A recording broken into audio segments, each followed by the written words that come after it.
Hey everyone, and welcome back to Stories for Sleep. I know a lot of you listen to these stories to help you relax and drift off to sleep. But before you close your eyes, I have a little favor to ask. If you can, leave a comment and let me know where you're listening from. It's always fun to see how many places around the world we're connecting with. And if you're enjoying these stories, don't forget to hit like and subscribe so you never miss a new one. Now, it's time to get comfy and relax. Let's forget about everything for a moment and enjoy tonight's story together. Ready? Let's begin. The apartment was a bargain. That's what Frank had told himself when he first signed the lease. The rent was ridiculously cheap, especially for the area. The building, with its peeling facade and weathered windows, looked like it had seen better days. But it wasn't bad. At least that's what he told himself when he first moved in. It had that classic charm: high ceilings, hardwood floors, a view of the street that was oddly serene despite the occasional traffic. What was there to complain about? The walls, though, those were another story. Thick, old. And when Frank first moved in, they felt almost too solid, like they could have been made of stone rather than drywall and plaster. There was something heavy about them, something oppressive. But that wasn't what bothered Frank. What bothered him were the sounds. The first night he heard it, it was faint. So faint, in fact, that he dismissed it without even giving it a second thought. Just the house settling, he thought. Or maybe a mouse behind the walls. There were always little creaks and groans in older buildings, right? No big deal. He didn't have the luxury of overthinking things. After all, he had a busy day ahead. New job, new city, new life. It was time to move forward, leave the past behind. And so Frank rolled over in bed, pulled the sheets tighter around himself, and went to sleep. But as the days passed, the sounds didn't go away. In fact, they started to get louder. It began as a scratching, a faint, skittering noise, like tiny claws scraping against the wood of the walls. At first, it was sporadic. He would hear it in the middle of the night, and then it would stop. Nothing but silence in the dark. He would roll over, squeeze his eyes shut, and try to ignore it, but the scratching persisted. Always at night, always when the house was still. After the third night, the sound had grown in intensity. It was no longer a soft skittering, but a rhythmic scratching, deliberate and almost frantic. It was as if something was trying to get through the wall. Frank sat up in bed, his eyes wide in the darkness, listening intently. The noise echoed from the corner of the bedroom where the walls met the floor. It came in short bursts, like nails dragging across a chalkboard, each scratch louder than the last. Jesus, he muttered, running a hand through his hair. He got out of bed, his bare feet cold against the floor, and walked over to the wall. The scratching had stopped, but he could still feel a cold draft seeping through the cracks in the plaster. He pressed his ear against the wall, listening intently. Nothing. Dead silence. He shrugged, chalking it up to the building settling. Or maybe just the wind. That had to be it, right? Old buildings creaked and groaned with every gust of air. There was nothing sinister about it. Nothing worth losing sleep over. The next few days, Frank tried to ignore it. He went about his business, work, groceries, unpacking the last few boxes from his move. But every night, as the clock struck midnight, the scratching would return. Louder this time, persistent. There was something unnatural about it now, something that made Frank's skin crawl. But what could it be? Mice? Rats? He didn't know. He was no expert when it came to pest control. It was probably nothing. But then one night, the noise changed. It wasn't just scratching anymore. It was knocking. Sharp, rapid knocking, as if something or someone was pounding against the inside of the wall.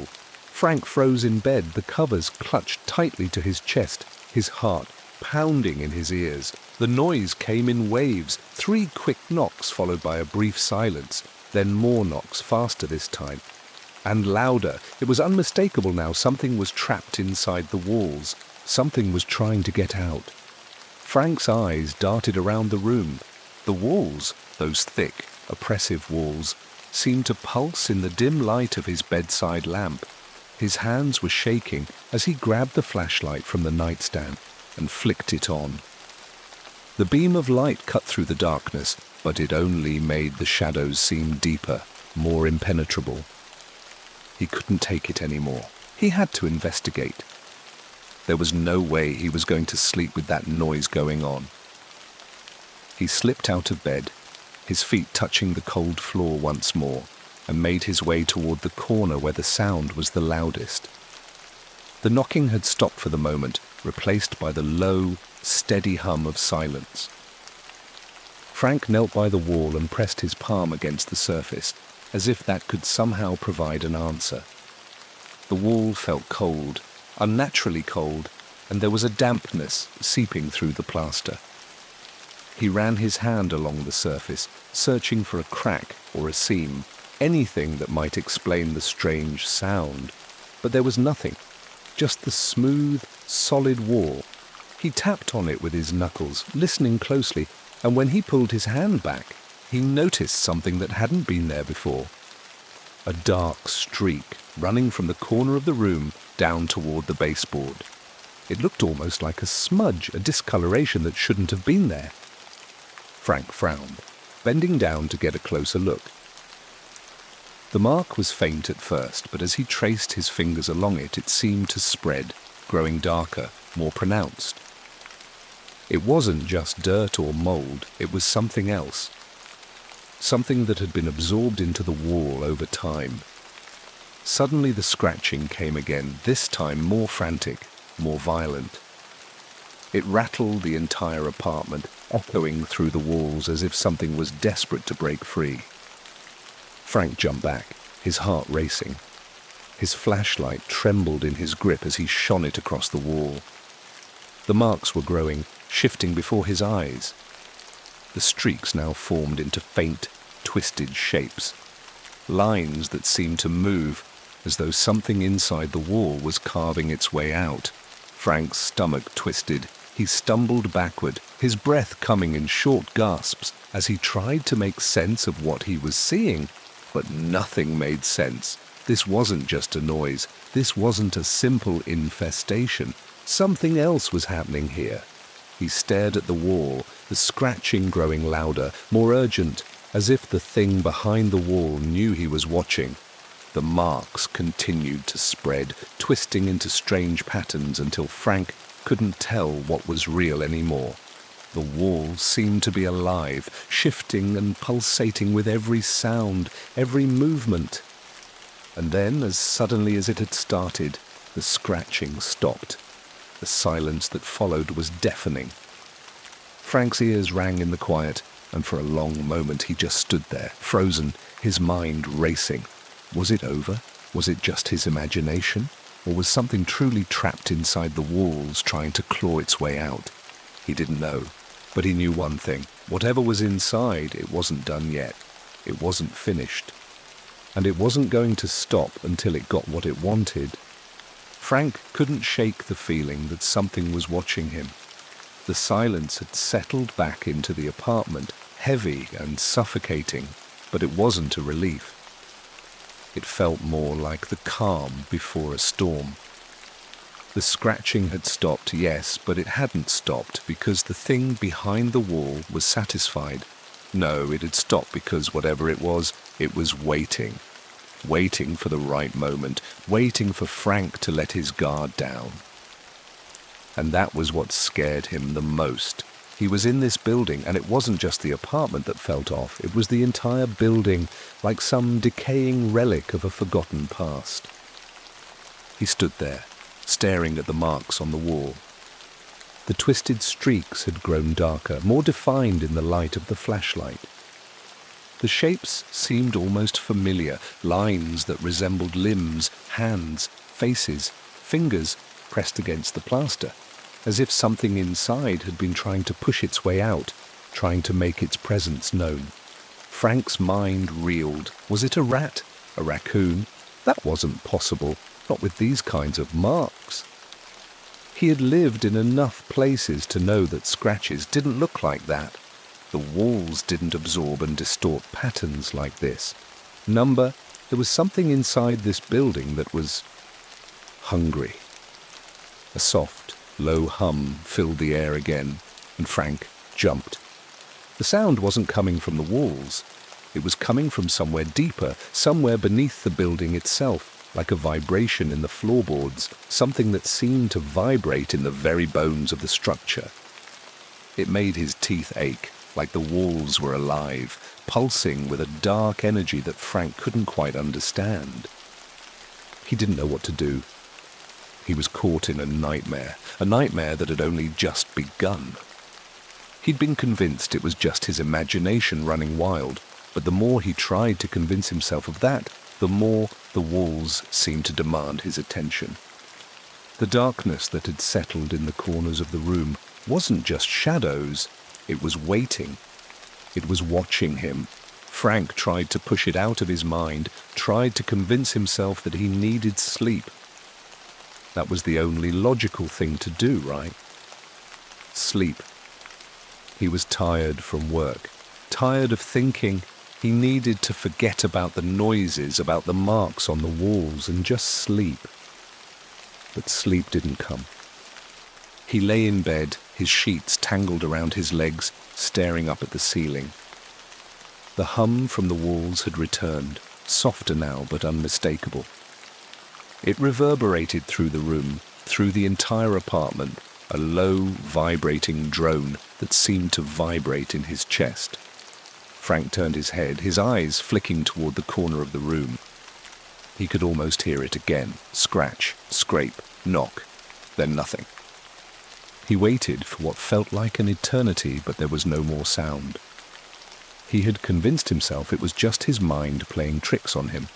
That's all, just stress, just nerves. That was until the wall in the far corner moved. It wasn't like a crack opening or a shift in the plaster. No, it was more like the wall itself breathed, expanding and contracting just slightly as though it had a pulse. Frank shot up in bed, his heart slamming in his chest. His breath caught in his throat as he fumbled for the flashlight. When he switched it on, the beam of light cut through the darkness, searching the corners of the room. Nothing. The wall looked the same as it had before, solid, undisturbed, no breath, no movement, just the peeling paint and the faint streaks of dark marks like the after effects of a bad dream. But Frank couldn't shake the feeling that something was wrong. Something was waiting inside that wall, and it wasn't going to stop until it got what it wanted. He knew he had to act. Whatever was happening, he needed to figure it out. He couldn't live like this, not with the scratching, not with the whispers that were starting to seep into his mind. Frank wasn't a superstitious man, but he was starting to feel like he was being haunted, like there was something in this place, something dark and ancient that was pulling the strings from behind the walls. The next morning, Frank took it upon himself to investigate. He spent the day at work, but his mind kept returning to the apartment, to the strange noises, to the marks on the wall. He kept telling himself to forget it. It was just an old building. But as the day wore on, the gnawing feeling in the pit of his stomach only deepened. The moment he got home, he grabbed his flashlight again, determined to get to the bottom of this. He didn't know what he was looking for, but he was sure that if he just kept looking, he'd find something that would make sense of all of this. He wasn't going to let the place drive him mad. The apartment was quiet when he walked through the door. Too quiet. As he made his way down the hallway toward the bedroom, he noticed something strange. The air in the apartment felt heavier, denser, like the walls were closing in on him. It smelled faintly of mildew, of something damp and forgotten. He stood by the bedroom door, the flashlight in his trembling hand, and waited. There it was, the scratching. It was softer now, distant, coming from behind the far wall. Frank's heart skipped a beat as he turned the knob to the bedroom door. The sound, faint as it was still there, insistent, demanding. He stepped into the room, the beam of his flashlight cutting through the darkness as he moved toward the wall. He focused on the corner where the marks had first appeared. And then he saw it. A crack had appeared, jagged and wide, stretching from the floor all the way up to the ceiling. The edges of the crack were dark, smudged, as though something had tried to push through the wall from the inside. The scratch marks weren't just random anymore. They had formed patterns, twisted shapes, almost like hands pressing outward, clawing their way through. Frank stepped closer, his pulse racing, his breath coming in shallow gasps. He could hear it now, the faintest sound of scratching coming from behind the wall, closer now, as if whatever was inside was moving, trying to get out. His mind raced as he tried to comprehend what he was seeing. No rat would cause marks like that.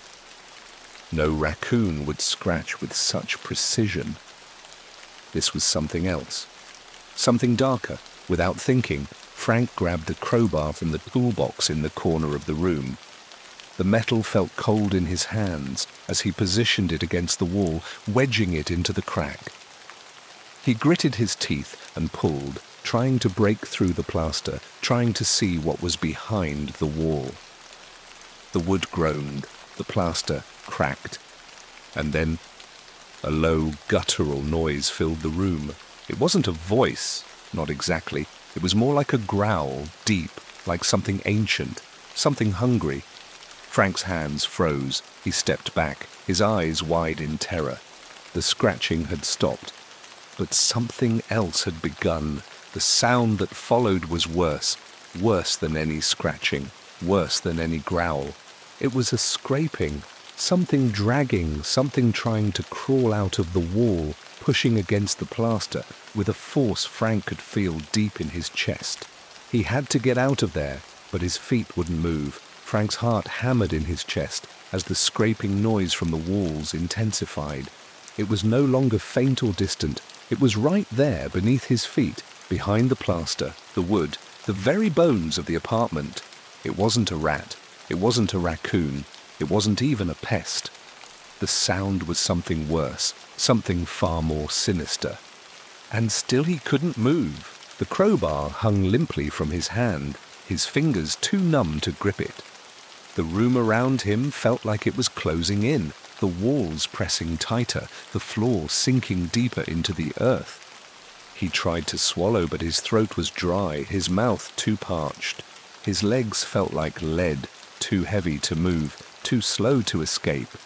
His head swam with dizziness as he tried to focus on the crawl space beneath the wall.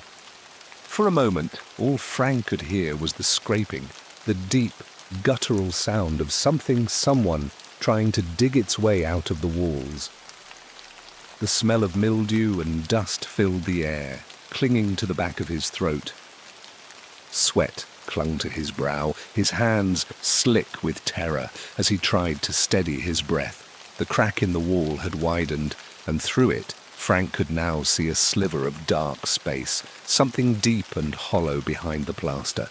His breath caught in his throat again. Was it a tunnel? A passage? His mind raced as he tried to understand. No, this isn't real. It can't be real. But even as he thought it, he could feel the pull of it, the way the space behind the wall called to him. Something wanted him to look. Something wanted him to find it. And that was what terrified him the most. Without thinking, he took a step closer to the crack, his hand reaching out, fingers trembling as they brushed against the jagged edges. The scraping grew louder, as if it were responding to his movement, as if it were aware of him, waiting for him to come closer. A voice, low, almost imperceptible, whispered from the wall. "Help! Frank froze. He could have sworn he heard it. The word was faint, like it was coming from somewhere deep beneath the earth. His hand shot back, trembling with shock, as he looked around the room. There was no one else here. The air felt thick with dread, as if it were pressing in on him from all sides. "Help me?" the voice came again, more distinct this time, like a whisper in his ear. It was so close. Too close. Frank staggered backward, his legs weak beneath him. He collided with the dresser, knocking a lamp to the ground with a crash. His pulse thundered in his ears, drowning out all other sounds.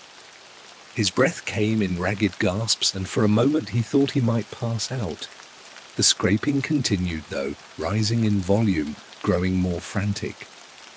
Frank spun toward the wall again, his eyes widening as the plaster around the crack seemed to bulge outward, the surface of the wall beginning to distort. Whatever was behind it, whatever was trying to escape, it was closer than ever. But it wasn't just the wall that was changing. It was everything. The apartment felt wrong. The air had grown colder, the shadows deeper, as though the very building itself was alive, aware of him, of his presence. The corners of the room darkened, stretching further than they should have, reaching into places they had no business reaching. Frank swallowed hard. His mind raced, trying to make sense of it all. There had to be an explanation, an answer. He couldn't let himself believe that something supernatural, something monstrous, was clawing its way out of the walls. But the more he thought about it, the more he realized that his rational mind had no place here anymore. The thing inside the walls didn't want to stay hidden. It had waited long enough, and now it was demanding release. Suddenly there was a loud crack, like the sound of bone breaking. The wall groaned under the pressure, and Frank staggered backward, his stomach churning. He turned and ran toward the door, but before he could reach the hallway, something stopped him. The door slammed shut with a deafening bang. Frank spun around in panic. The room was now completely dark, save for the faint light of the flashlight in his hand, still flickering weakly. The walls seemed to pulse in time with his heartbeat, the dark marks on them shifting and stretching like living things, growing longer, twisting like fingers reaching for him. The scraping sound continued, but now it had changed again. It was more deliberate, more controlled, as though whatever was behind the wall was calculating its next move, preparing itself for whatever would come next. A low growl echoed from the wall, something almost human, low and rasping, full of malice. Frank's legs shook as the crawl space behind the wall seemed to expand. The hole in the plaster was widening, like it was opening its mouth to devour him. And then he saw it. At first, it was just a shadow, a dark shape in the corner of his eye. He turned quickly, but when the flashlight beam caught it, his stomach dropped. It was a hand, but not a human hand. The fingers were too long, too thin, and they were covered in dark, sickly veins that pulsed with an unnatural rhythm. The skin looked like it had been stretched too tightly over bone, the knuckles sharp and angular, the nails long and curved like claws. Frank's mouth went dry as he took a step back. The hand was pressed against the inside of the wall, pushing outward, dragging itself along the surface of the plaster as if it were trying to pull itself through. And then it moved. The fingers curled, and the entire hand, no, arm, began to emerge from the crack, pushing the wall apart with an awful, grinding sound. Frank's breath caught in his throat. He was rooted to the spot, paralyzed with terror. His mind was screaming at him to run, to get out of the room, but his body wouldn't obey. He couldn't look away. Another arm emerged, then a head. It was grotesque, a twisted, distorted thing with hollow, sunken eyes and a mouth too wide, like a mask stretched beyond recognition. The creature's face was pale, almost translucent, and its lips pulled back in a twisted grin. It wasn't just a man. It wasn't a thing. It was something worse. With a deafening crack, the creature pulled itself fully into the room, its limbs curling and snapping into place like a puppet being strung to life. And then it looked at him. Frank didn't have time to scream.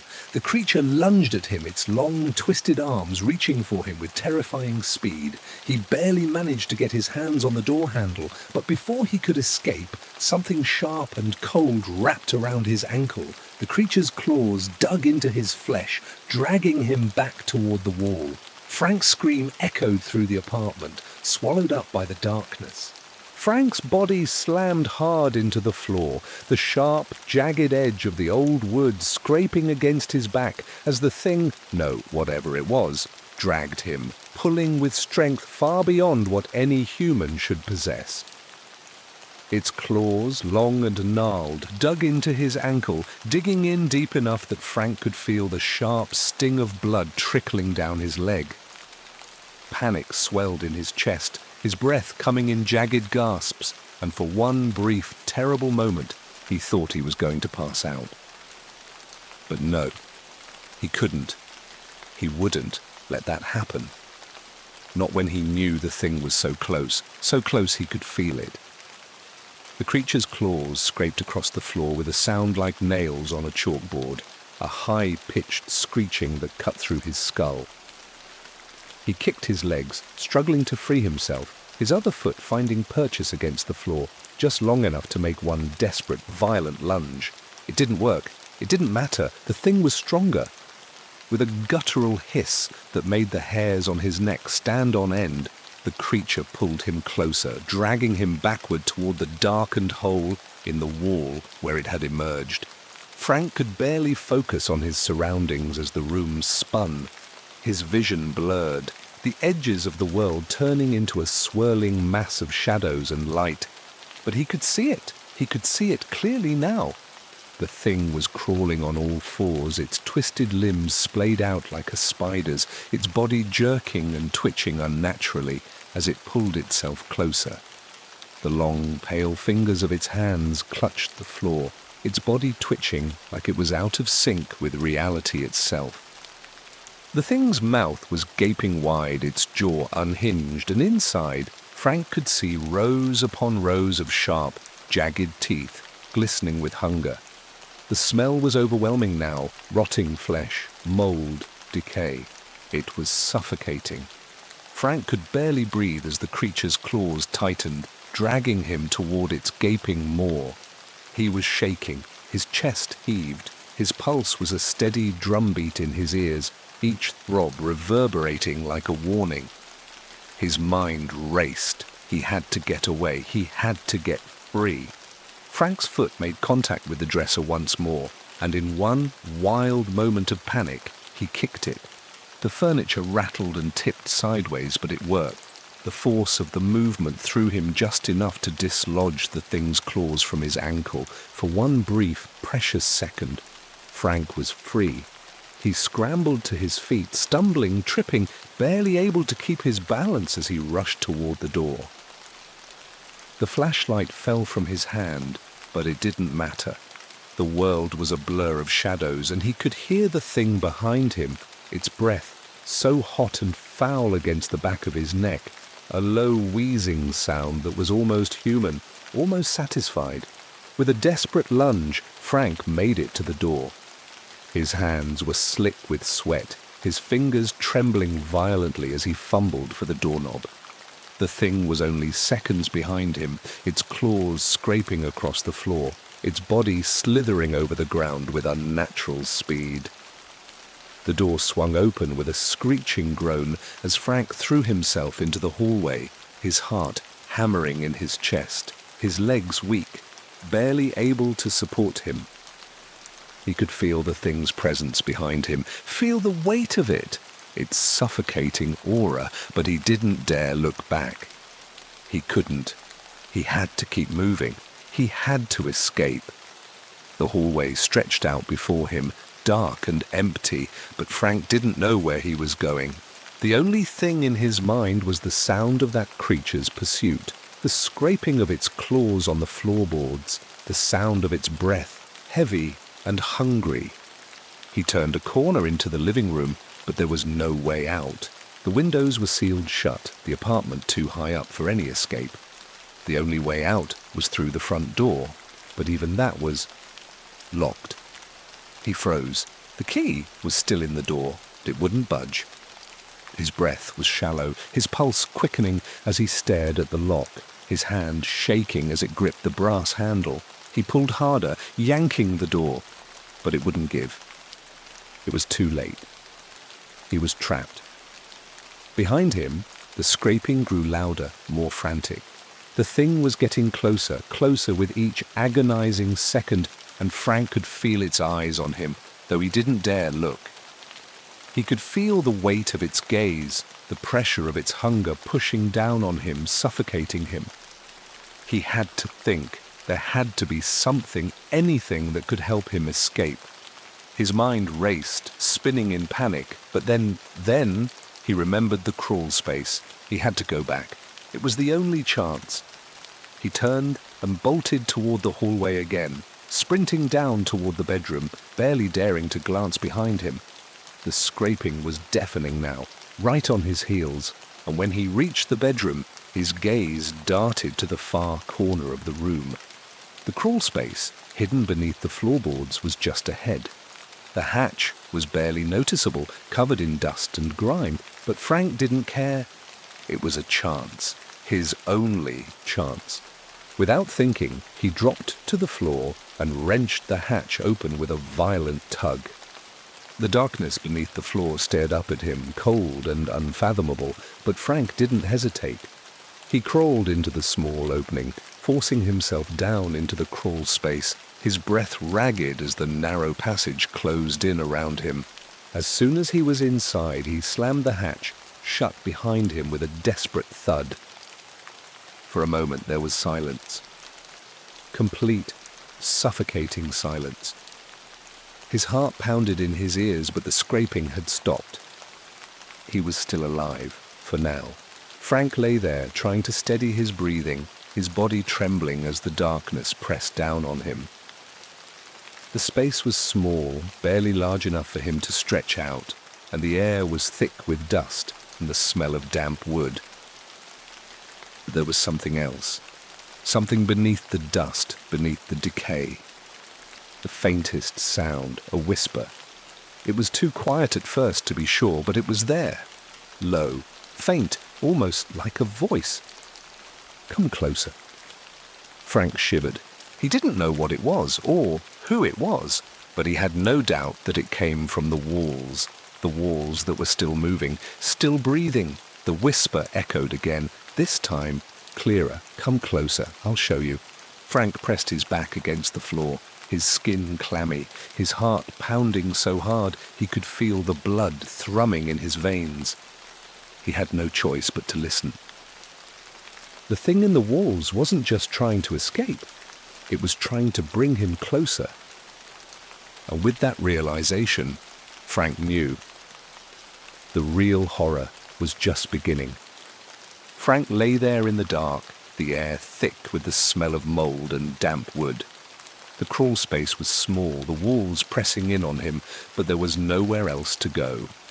He could feel the weight of the space, the darkness around him, the way it swallowed him whole, consuming him like some ravenous creature.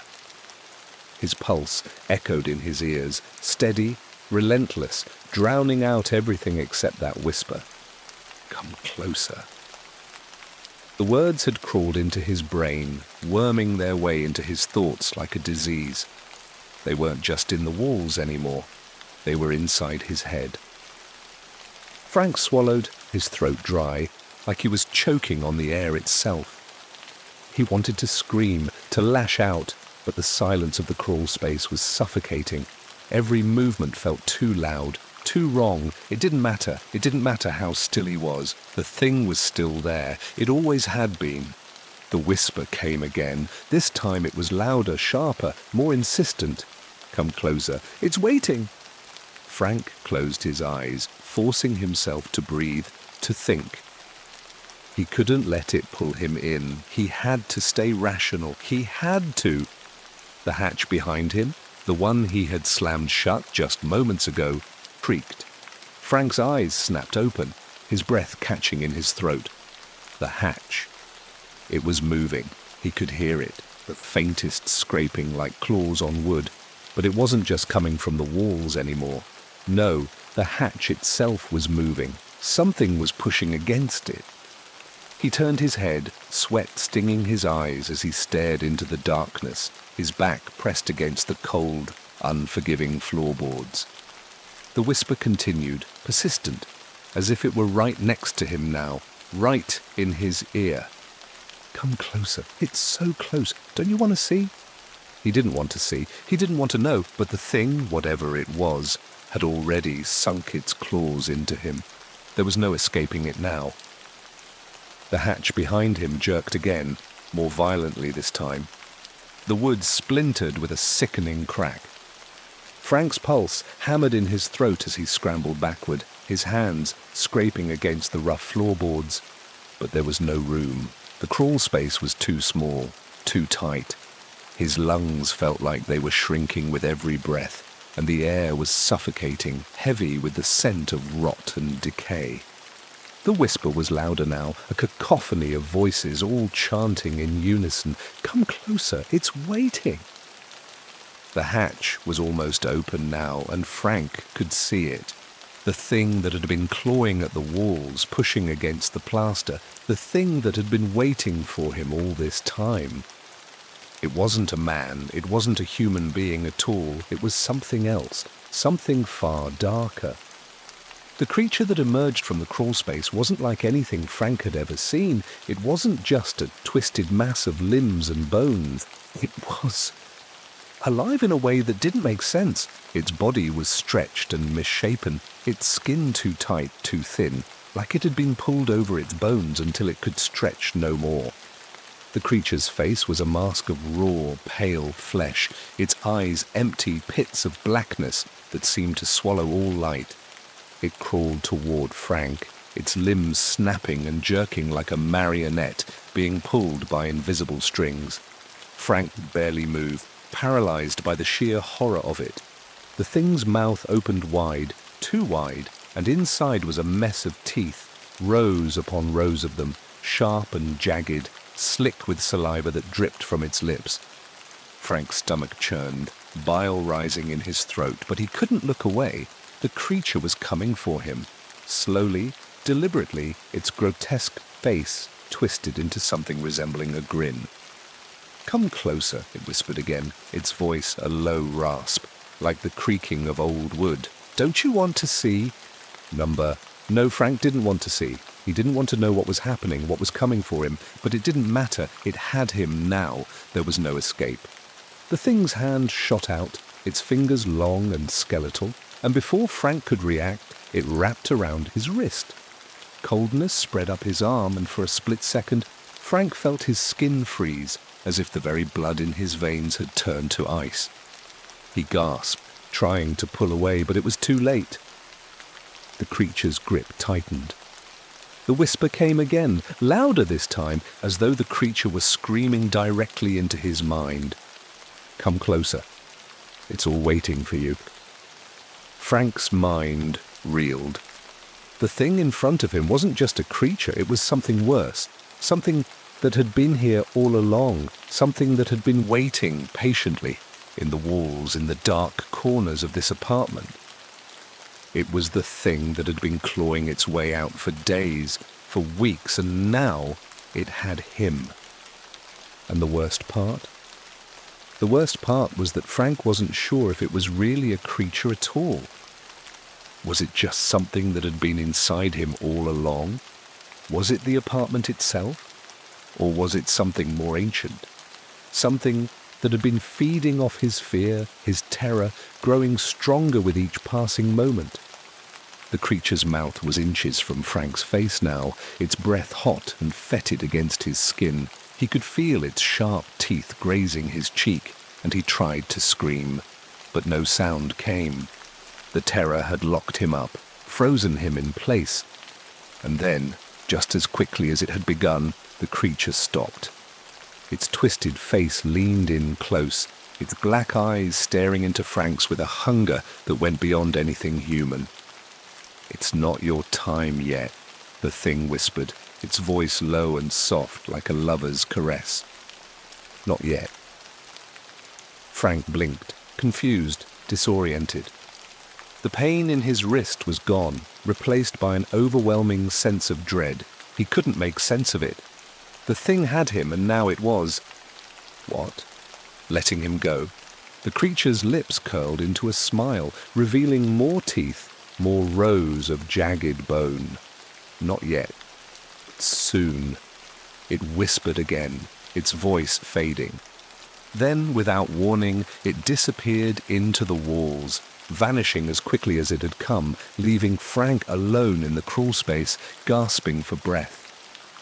The whispering died down, the walls stopped moving, the creature was gone. But Frank didn't know how long it would last. He didn't know when it would come back. The apartment felt wrong. The air was still thick with its presence, and Frank knew in his gut that he wasn't truly alone. Whatever the thing was, it wasn't finished, and neither was Frank. The waves crashed against the boat with a thudding force, and Frank could feel the hull shudder beneath his feet. He stood at the bow, gripping the railing, his eyes squinting against the afternoon sun as the small craft bobbed with the ebb and flow of the ocean. Out here felt as though the world had fallen away, the shore a distant memory, swallowed up by the infinite stretch of water. Nothing but sea and sky, blue and endless, surrounding them like a cold embrace. "Still think it's worth it?" Kate called over her shoulder, her voice muffled by the noise of the wind and water.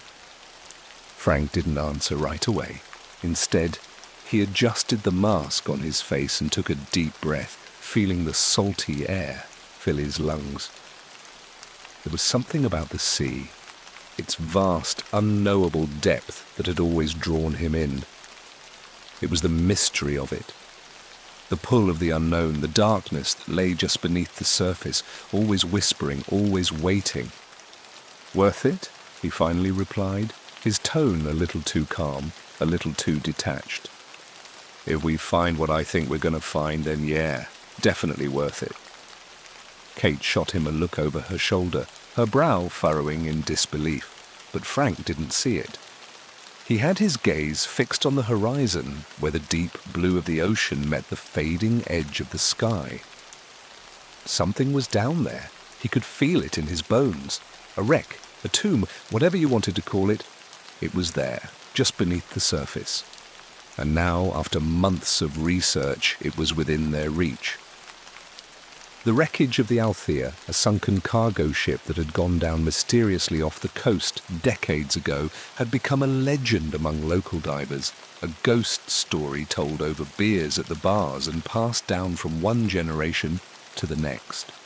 Some said it was cursed, others claimed the ship had been carrying something more dangerous than cargo, something that had drawn the wrath of the sea. And Frank wasn't one to shy away from legends. In fact, he sought them out. He craved the unknown, the edge of discovery that could tear the fabric of reality. He had done his research, pieced together enough clues to know that the Althea wasn't just any wreck. It was special. The crew, all of them lost, no survivors, no bodies found, just the wreck, sitting at the bottom of the ocean like a blackened, sunken mausoleum, hiding its secrets beneath layers of silt and time. "All right, you two," called out Greg, the boat's captain, who had been silently manning the wheel. "We're about 5 minutes out. You ready for this?" Frank adjusted the gear strapped to his body, a tank, a regulator, the necessary weight belt, and checked over his equipment again, his hands moving with a practiced precision. Diving was second nature to him by now, but this dive felt different. "Let's do it," Frank said, his voice tight with anticipation. "Right behind you," Kate muttered, her own voice tinged with doubt. She had always been the more cautious one, the one who questioned the risks, who wasn't quite as eager to dive into the unknown. But Kate was a diver, just like Frank. And she knew the allure of the deep. They both did. They donned their masks and regulators, checking each other's equipment one last time. There was a strange energy in the air, something that felt almost tangible, like the pressure before a storm. Frank glanced at Kate, her eyes wide, filled with a mixture of nervous excitement and wariness. "You all right?" he asked, though he already knew the answer. "I'm fine," she replied, but there was a hesitation in her voice. This feels different. This wreck. I don't know, something doesn't feel right." Frank could hear the doubt in her voice. He understood. It was the same way he had felt when he first learned about the wreck. The sinking feeling in your gut when you realize you might be dealing with something bigger than you. But he pushed it away, shoved the unease into the back of his mind. He wasn't going to let a little superstition get in the way of what could be the discovery of a lifetime. "You'll get used to it," Frank said with a grin, though it didn't quite reach his eyes. With a final exchange of glances, they both climbed into the water, the cold rush of the ocean swallowing them whole as they descended. The world above faded into nothingness as the water closed in around them, and the only sounds were the muffled rhythms of their breathing and the quiet splash of bubbles rising to the surface. The world below was something else entirely. The blue light filtered through the water in fractured beams, casting everything in an eerie, ghostly glow. Frank felt the familiar weightlessness of the ocean, the sense of floating in a dream where time didn't exist. It was peaceful in its own way, despite the unsettling chill that always lingered beneath the surface.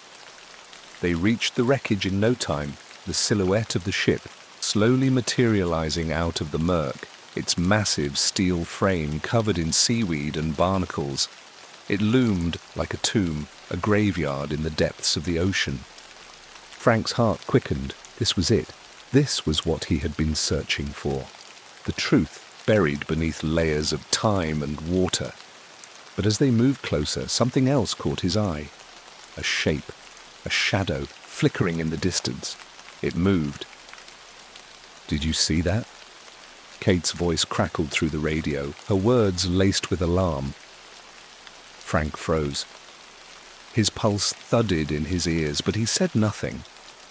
He couldn't speak, couldn't find the words, not when he was staring at what looked like a grave marker, a stone headstone, sitting amidst the wreckage, half buried in the ocean floor. The sight sent a chill down his spine, and he felt something deep inside him stir, something ancient and wrong. "Stay close," Frank finally managed, his voice barely a whisper in the current of the ocean. He motioned for Kate to follow as they drifted closer, the wreckage groaning faintly beneath the pressure of the waves. As they reached the grave marker, Frank's stomach twisted. The words etched into the stone were faded, weathered, but still legible. "Leave before the tide turns." Frank's breath caught in his throat. He stared at the inscription, trying to make sense of it. The words were simple, but the warning was clear. Kate reached out, her gloved hand hovering just above the stone, as if she could sense the unease radiating from it. "I don't like this," she said, her voice tight with fear. "We need to get back to the boat." Frank didn't answer. He couldn't.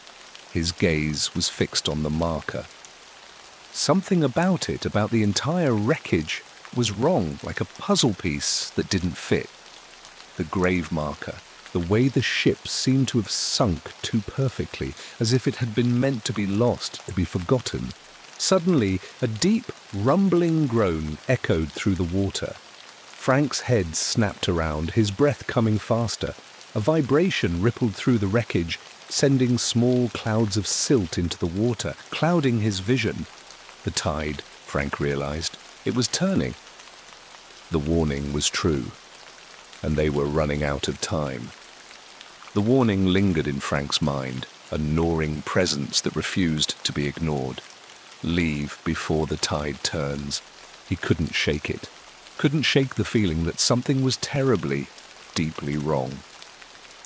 As the current gently tugged at him, and the sea continued to murmur all around him, the darkness of the ocean seemed to grow colder, more suffocating. For a moment, it was as if the ocean itself was holding its breath, waiting for something, or someone. The inscription on the stone marker still burned in Frank's mind. That single sentence had been enough to shift the air around them, to change the nature of their exploration. It was as if the ocean had shifted beneath their feet, its unspoken promises and dangers becoming more real with each passing second. Kate had been quiet for a while now. Her eyes, wide beneath the blackness of her diving mask, flickered nervously over the wreckage, her fingers twitching slightly against the weight of the equipment they carried. Frank could feel her unease like a crackling static in the water between them. "Are you sure you want to stay here?" Kate's voice crackled over the radio, her words cutting through the water's soft hum. "Because I'm not so sure this place is safe. That marker, God, it's like something from a nightmare. And the wreck, look at it, Frank. It's too perfect, too untouched." Frank didn't respond immediately. He couldn't. His mind was already on the next piece of the puzzle. What had happened here? How had a graveyard of this magnitude ended up beneath the ocean? For a brief moment, Frank wondered if Kate might be right. The wreck was almost too pristine for something that had been down here for decades. There was something unsettlingly preserved about it. It wasn't just the ship either. It was the entire underwater graveyard, the broken hull of the Althea, scattered with so many grave markers, each one more weathered and ancient than the last. He glanced at the marker again.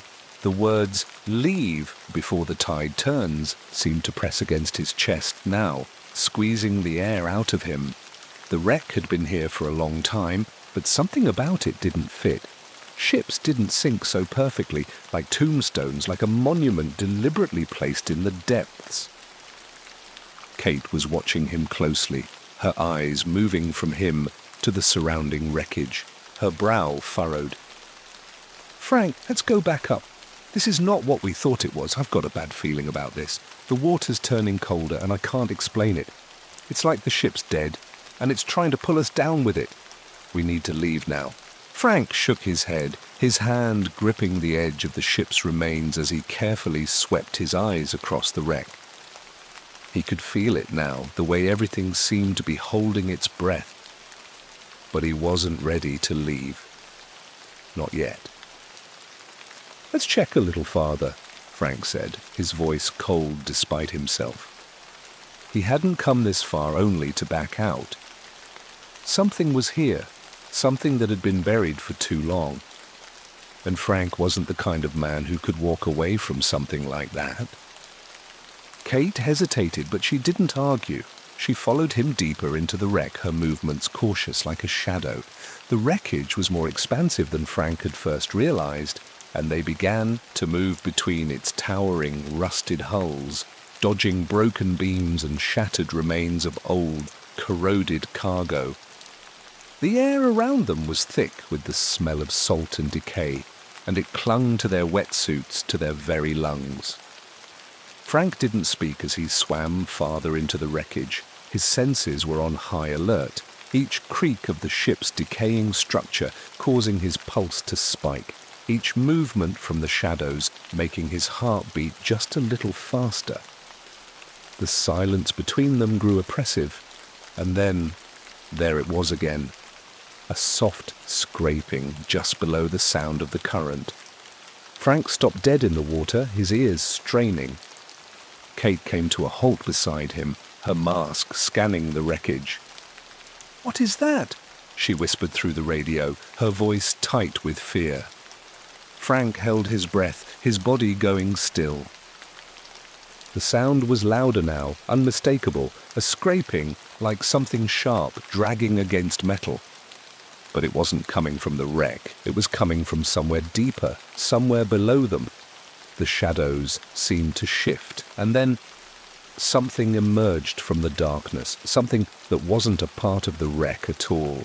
A shape, jagged and unnatural, moving just beneath the silt and sand, swirling around the remnants of the ship.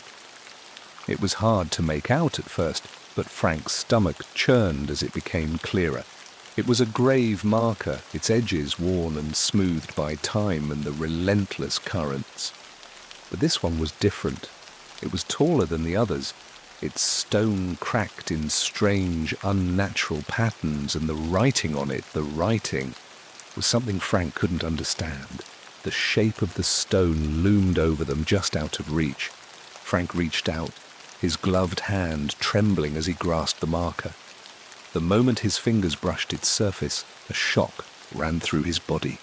It wasn't a static feeling like touching cold stone. It was a jolt, as if something had responded, something alive. Frank recoiled, his breath sharp in his mask as he pulled back.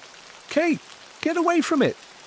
But Kate was already moving closer, her curiosity getting the better of her. "What's it say?" she asked, her voice strained but filled with fascination. Frank reached out to grab her arm, to pull her back, but before he could, something else happened.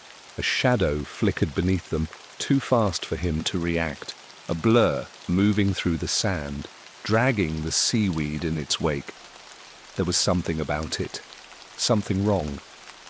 Frank felt it in his chest, a pressure, a weight, pushing against him from all sides, as if the very ocean itself had turned hostile. Kate froze, her eyes wide beneath her mask as she looked around. The sound grew louder, the scraping, the shuffling, and then there was another sound, deeper this time. A low, guttural moan that seemed to rise from the depths themselves. The water around them seemed to thicken, as though the sea itself was shifting, changing. Frank's heart hammered in his chest. He didn't need to hear the moaning again to know what it meant. This wasn't just a shipwreck. This was something older, something darker. And whatever it was coming alive, waking from its slumber. "Kate," Frank managed, his voice a hoarse whisper in the water, "we have to get out of here now." But as they turned to leave, the world around them shifted again. The water churned, and Frank felt a tug, a violent, magnetic pull from below. Something was dragging at them, pulling them deeper into the wreck, into the heart of the graveyard. A scream bubbled up in Frank's throat, muffled by his regulator, but it was drowned out by a sound far worse, a rasping, dragging, hissing noise from the dark. The water seemed to close in around Frank like a suffocating grip, tightening with each passing second. His lungs burned with the cold, the familiar pull of panic crawling up his spine. He fought it back, but just barely. His eyes were wide behind his mask, his body frozen as the tugging pressure from below intensified. The wreck, the graveyard, something was pulling at him now, dragging him deeper into its cold embrace. "Kate!" His voice was hoarse in the radio, drowned out by the rush of bubbles and the rhythmic beat of his frantic heart. He reached out, but Kate was already gone, disappearing into the murky depths, her silhouette swallowed by the darkened corners of the wreck. Frank's mind spun. He couldn't see her, couldn't hear her now, only the sound of the water. A hollow, distant roar, a sound so ancient and deep it seemed to come from the very core of the ocean itself. He knew with a sickening certainty that something was coming for them. He could feel it now, the same unnatural tug from the ocean's depths, as though the shipwreck itself was a creature, alive and hungry. Leave before the tide turns. The words of the marker echoed in his mind. Too late. The tide had turned. The warning had been clear, but Frank had ignored it, just like he had ignored the feeling in his gut when he'd first heard the stories. That sinking feeling that something wasn't right, something otherworldly had happened here. The shadows around him seemed to grow thicker, the water clouding with an oily darkness.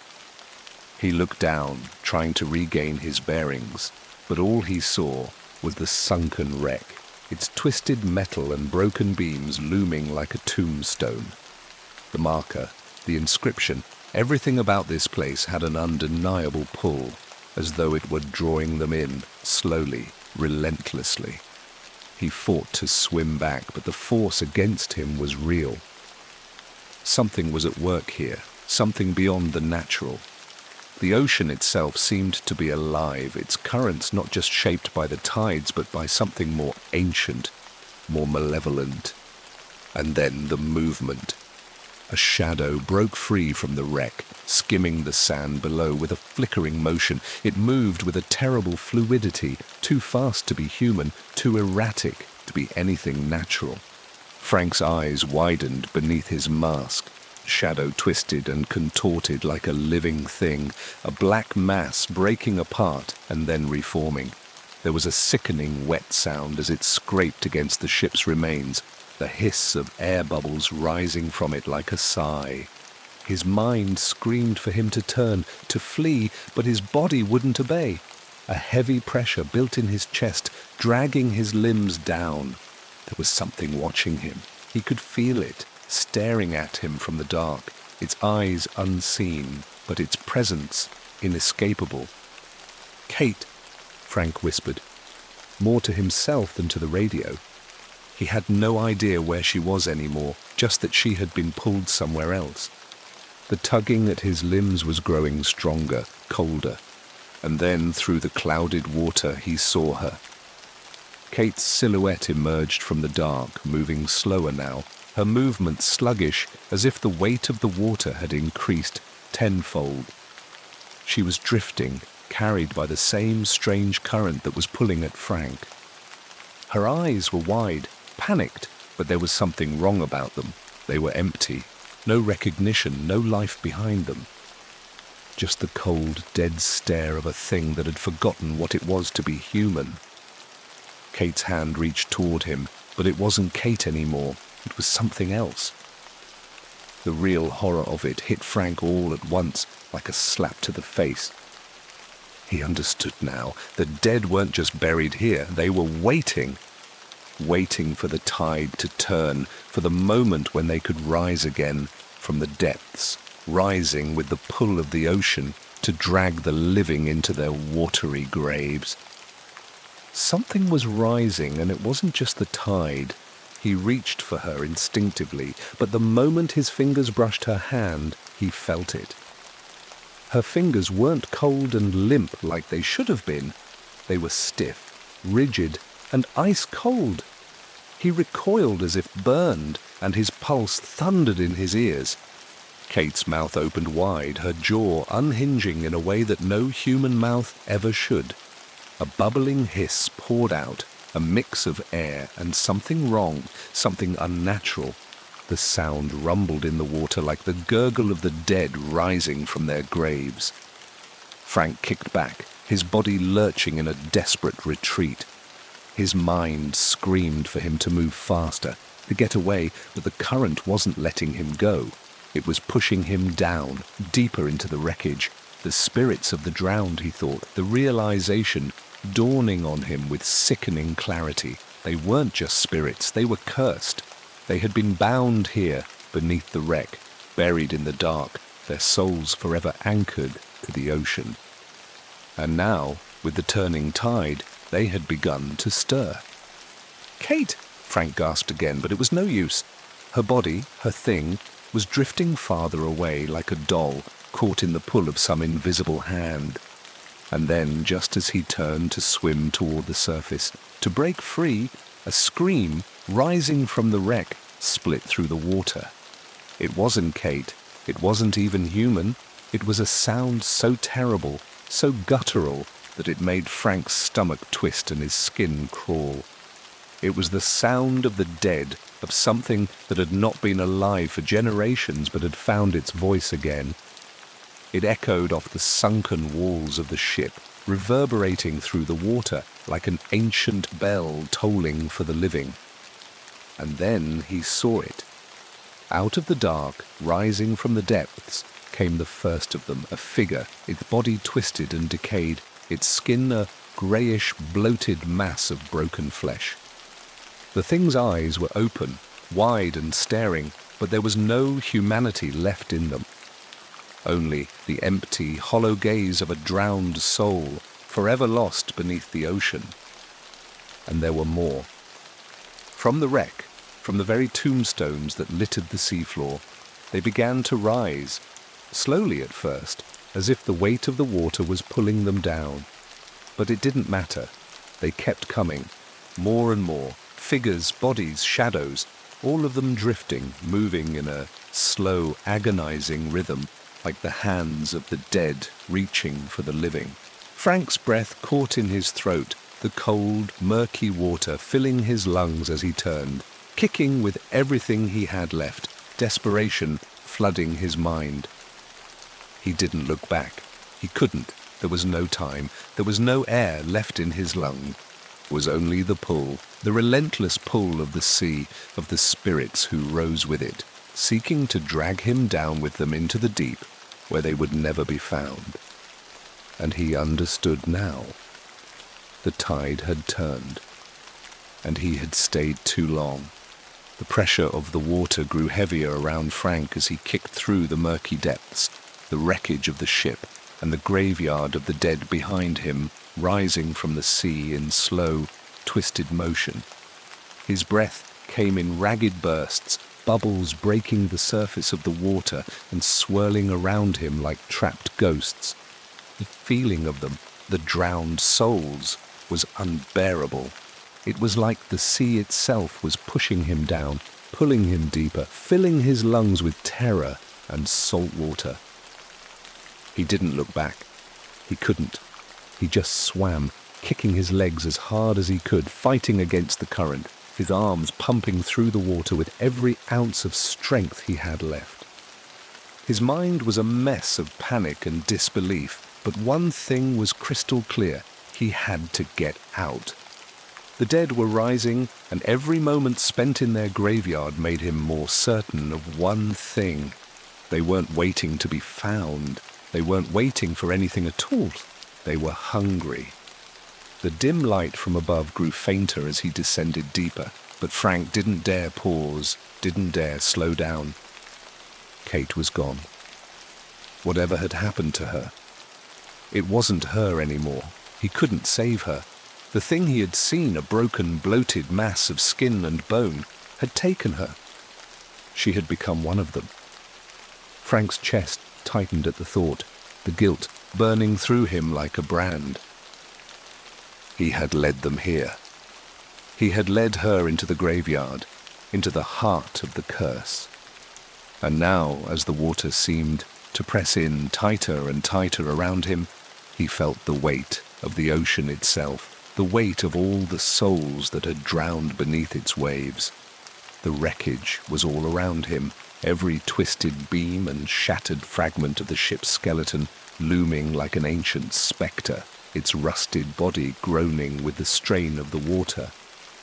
Frank's eyes darted through the darkness, desperately searching for the way up, for the surface, for the light. But it wasn't there. The light had dimmed, swallowed by the deep. The spirits are coming, they rise with the tide. It was no longer just a warning, it was a prophecy, a sentence that Frank had sealed for himself the moment his feet had touched the cold, dead earth of the graveyard below. Something was moving in the water now, a shape at the periphery of his vision, a flash of grey, the faintest outline of something broken and wrong. Frank froze in place, the sudden, sickening realization creeping up his spine like the bite of frost. It was too late. The sea had already claimed him. He wasn't sure when they started to circle him. He hadn't even felt them at first, just the cold tendrils of something unseen wrapping around his legs, his arms. But now the shapes were clear. They moved with purpose, with the slow, jerking motions of the dead, their ragged forms appearing from the blackened water like grotesque spectres, their bodies twisted and bloated, their eyes wide and unblinking, their mouths gaping open in terrible, silent screams. Some of them were whole, their skin still clinging to their bones. Others were little more than rotting remains, half-missing limbs, broken skulls that floated in the current, their hollow eyes staring into Frank's soul. There was no denying it now. The ocean was alive, but not with life, with death. Frank tried to swim, but the figures pressed in around him, their hands reaching out to pull him closer. He fought, but their grip was inescapable. They didn't speak. They didn't need to. They didn't have mouths anymore. But Frank could feel their hunger, feel it in every bone, in every muscle that strained against their grasp. One of them, a bloated corpse of a man, lunged toward him with a grotesque, open-mouthed scream, but no sound escaped its gaping throat. Its hand reached for Frank's face, fingers curling like hooks, and for a split second Frank saw the death in its eyes, saw the waiting in them, the curse that had held them here for so long, binding them to the sea, to the graveyard below. Frank twisted away, kicking with all his might, but it was too late. The hands were everywhere, reaching for him, pulling him down into the depths, pulling him away from the light. His breath came faster now, panicked, his body fighting against the crushing weight of the water, but his limbs were growing weaker with every second. Every breath felt like it would be his last. And then suddenly, there was an explosion of light, not above him, not from the surface, but from the wreckage, from the very tombstones that lined the sea floor. Frank's heart nearly stopped as he turned, his eyes widening in disbelief. The grave markers. They were glowing. An unnatural light, pale and sickly, pulsed from the stones, rippling in the water like the soft, glowing eyes of a predator. The figures in the water stopped. Everything stopped. Even the current seemed to still.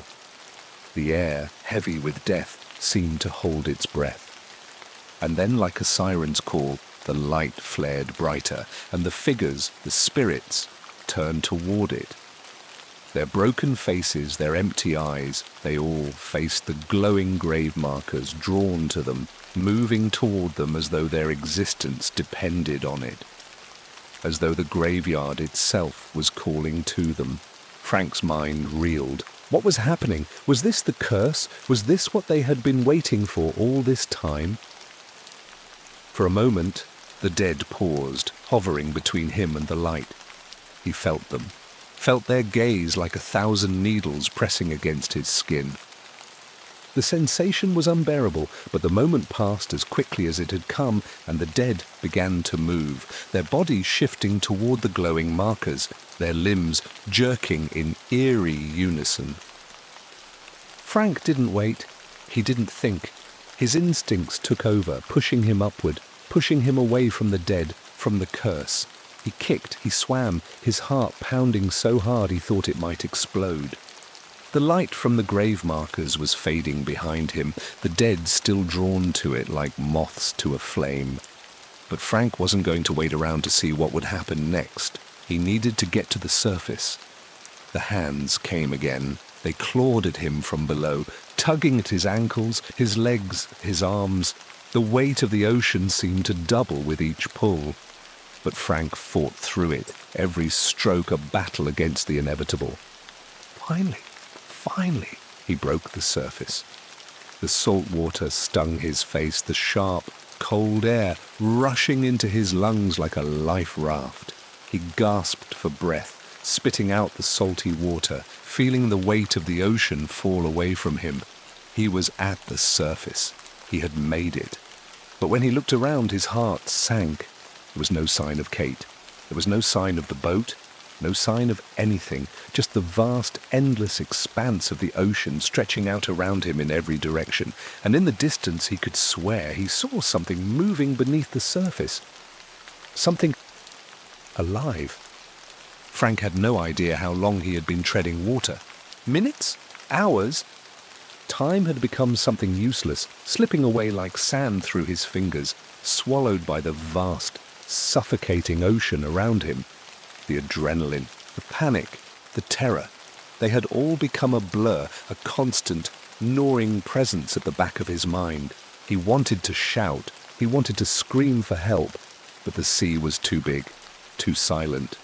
No one would hear him. No one was coming. And still, the chill of the water surrounded him, deeper and colder with each passing second, as if the ocean itself were a living thing, pressing in around him, threatening to drag him under once more.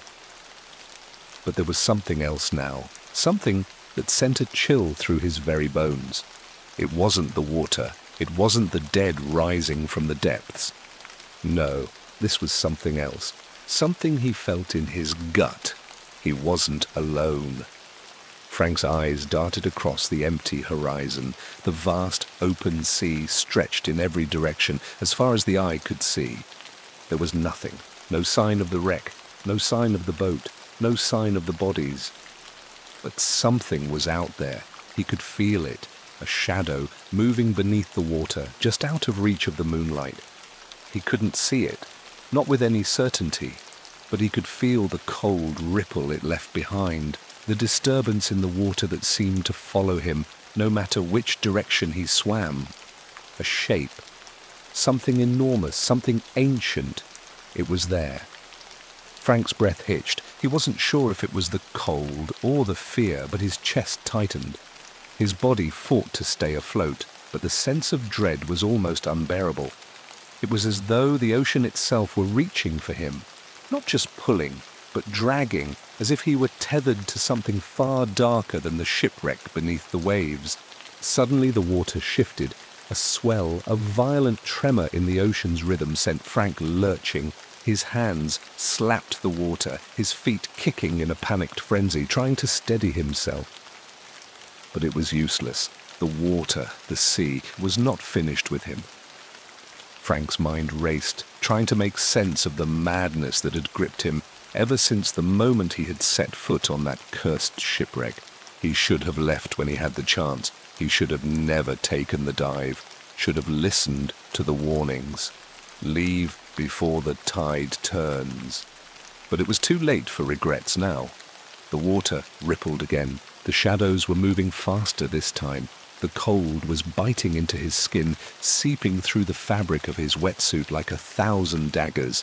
And the pressure, he could feel it now, pushing him deeper, pulling him closer to the surface of the sea, as if some unseen hand had laid claim to him, ready to drag him down to join the cursed souls who rose with the tide.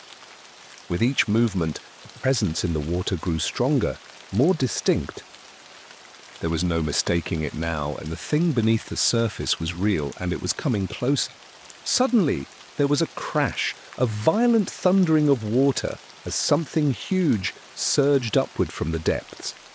Frank screamed, though the sound was swallowed instantly by the vastness of the sea. He had no time to react before the wave hit, knocking him beneath the surface in a blur of foam and salt water. For a moment, Frank could do nothing but flail, fighting against the heavy pressure, fighting against the crushing weight of the water. But there, below him, in the dark, he saw it. The shape. The monster. A grotesque, bloated figure, its body a mass of rotting, decayed flesh, rising from the ocean floor with a slow, unholy motion. It was human once, had been, but now it was something far worse. Something far older, and much more dangerous. It was a corpse. But not just any corpse. A cursed one. The thing's eyes, no, its sockets, were wide and hollow, filled with the blackened remains of what had once been eyes. Its mouth was gaping open in a silent scream, its limbs long and skeletal, a collection of bones bound together by waterlogged skin. As it moved toward him, Frank could feel the sea shift with it, as though the very ocean was moving to carry its weight. It was no longer one corpse. There were more, dozens, hundreds, clawing their way up from the dark depths of the ocean, their broken forms rising from the blackened graves beneath the sea. And they were all coming for him. Frank could barely think, could barely move.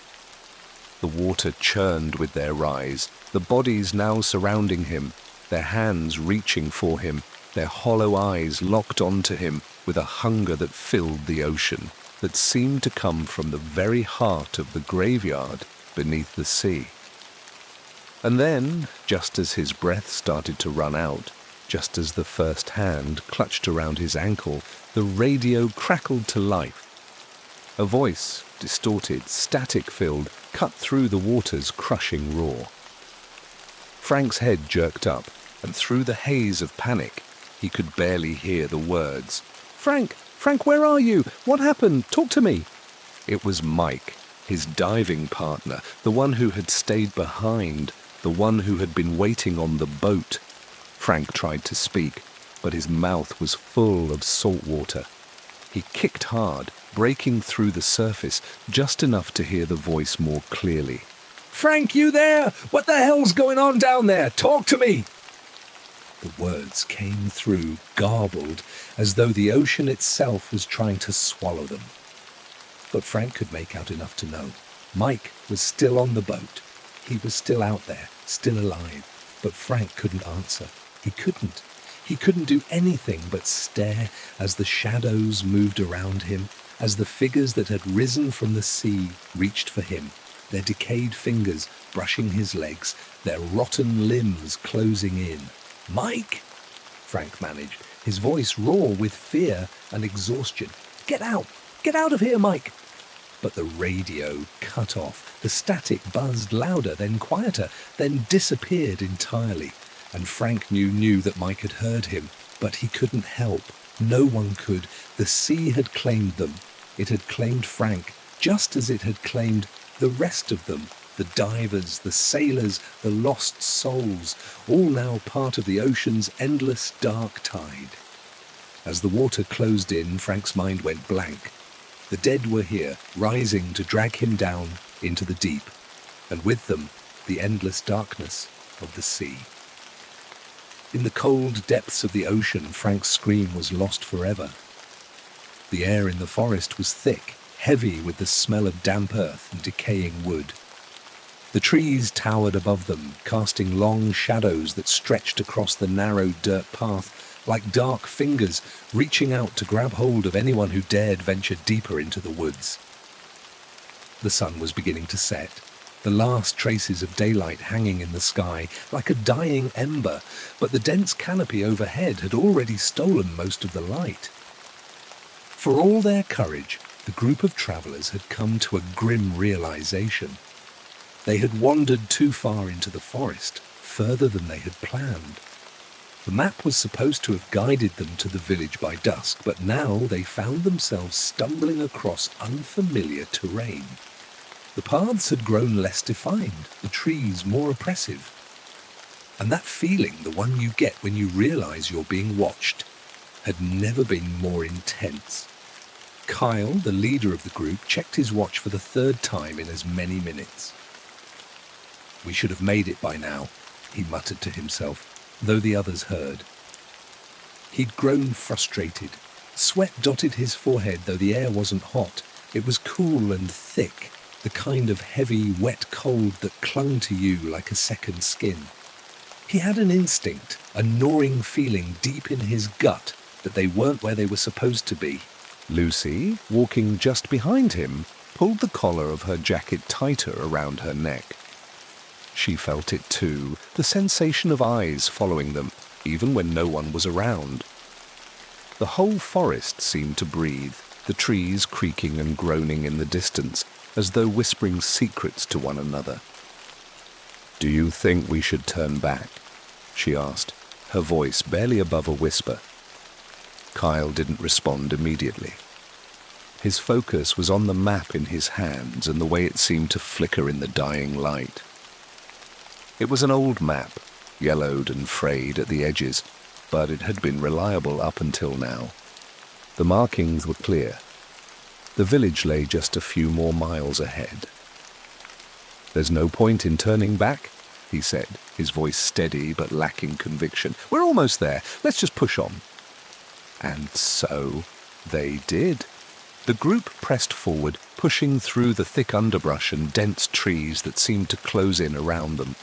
Every now and then a strange noise would pierce the silence, something that sounded like the soft shuffling of feet, or maybe something brushing against the branches. But when they stopped to listen, the forest would fall quiet again. It was Kyle who spotted it first, a glimpse of something in the distance. A faint silhouette, too sharp, too perfect to belong to the forest. He squinted, trying to make out the shape through the dim light. "There!" he called out, pointing ahead. The others turned and followed his gaze. Sure enough, beyond the trees, the outlines of buildings became visible, rising like ghosts from the mist. At first, they thought it was a trick of the fading light, but as they drew closer, the village came into clearer view. An eerie, abandoned village nestled in the heart of the forest, as though it had been waiting for them. The buildings, though old, were surprisingly well maintained. There were no broken windows, no decaying roofs. It was as if the village had been frozen in time, untouched by the wear of years, and still somehow abandoned. Is this it?" Lucy asked, her voice trembling with unease. Kyle nodded, stepping forward cautiously. "Yeah, this is the place. Let's take a look." They entered the village, stepping onto the cobbled streets that twisted and turned like veins running through a body. The houses were small but well built, with neat gardens at their doors, gardens full of flowers that hadn't withered, their colours unnaturally vibrant, as if they had been recently tended. There were no signs of animals, no movement anywhere, just the quiet hum of the wind brushing through the trees. It was strange. Far too strange. "Weird," muttered Evan, the youngest of the group. He had been walking just behind the others, his eyes scanning the village with a mix of curiosity and suspicion. "It's too quiet here. Where is everyone?" Kyle frowned and shook his head. "No idea, but it doesn't feel right." The village square was eerily empty, not a single person in sight, though every home was neatly kept, doors hanging open as if the residents had simply stepped out, leaving everything behind.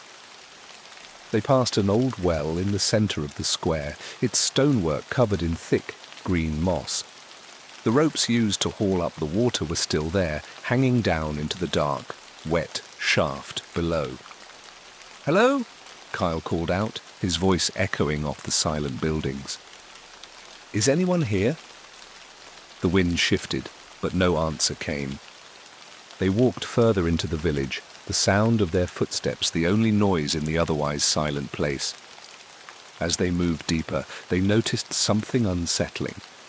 There were small things, trinkets, personal items, scattered around, left in the middle of the streets, or abandoned on benches, a broken toy here, a dropped book there.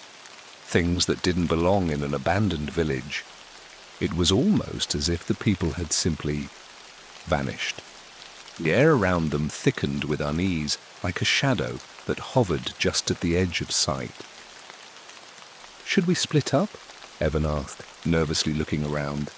His face was pale, his eyes wide, as if he could sense something the others couldn't. "No," Kyle said sharply. "We stay together.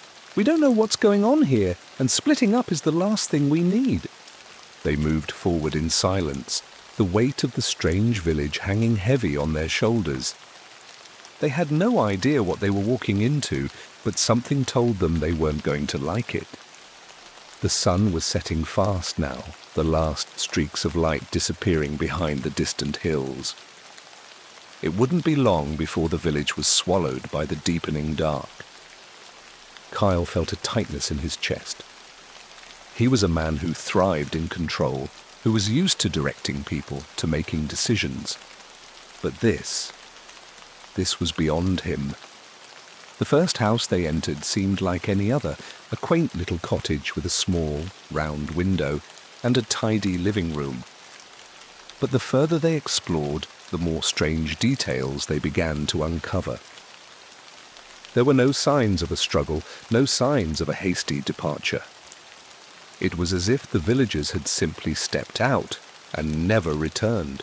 There were untouched dinner plates on the table, the food still fresh and steaming in the chilled air. A half-empty glass of water on the kitchen counter, a small, unlit lamp beside the bed, its flames snuffed out just moments ago. And the silence, an oppressive silence that stretched out, too deep to ignore. Then it happened. Lucy, who had been standing near the open door, suddenly froze. Her hand shot up to her mouth, stifling a gasp. "Look," she whispered, voice trembling. They turned toward her, their eyes following her pointed finger. Through the window of the cottage they could see something moving, a shadow, but it wasn't just any shadow, it was a figure, too thin, too tall, standing motionless just outside, watching them. And when it moved, it did so with an unnatural, jerking motion, like it was unsure of its own body, as though it didn't belong in the world at all. Kyle's heart skipped a beat, and for the first time he felt the raw, gnawing feeling of true fear. They weren't alone. In that moment, they all realized it. This village was alive. It was alive in ways they couldn't comprehend, but they weren't supposed to be here. Not anymore. The air had grown colder by the time the sun had dipped below the trees.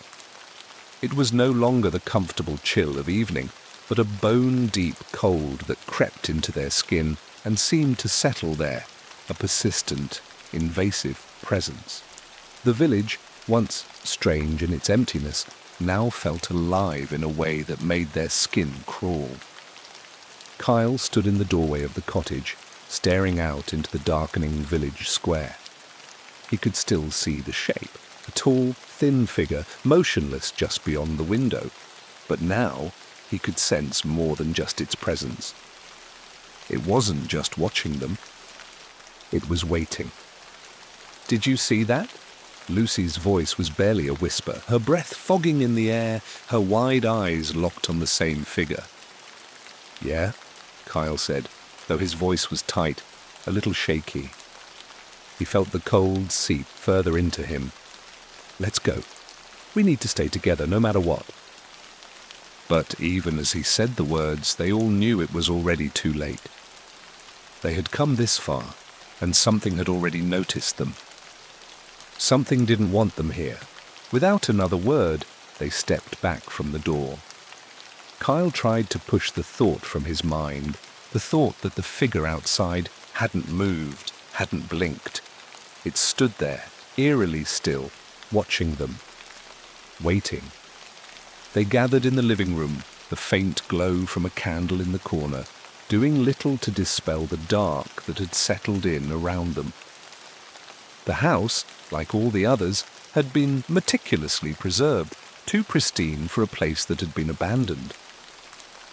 There was a sense of wrongness to it, an overwhelming sense of unfinished business. It was like the house was suspended in time, frozen the moment the last person left.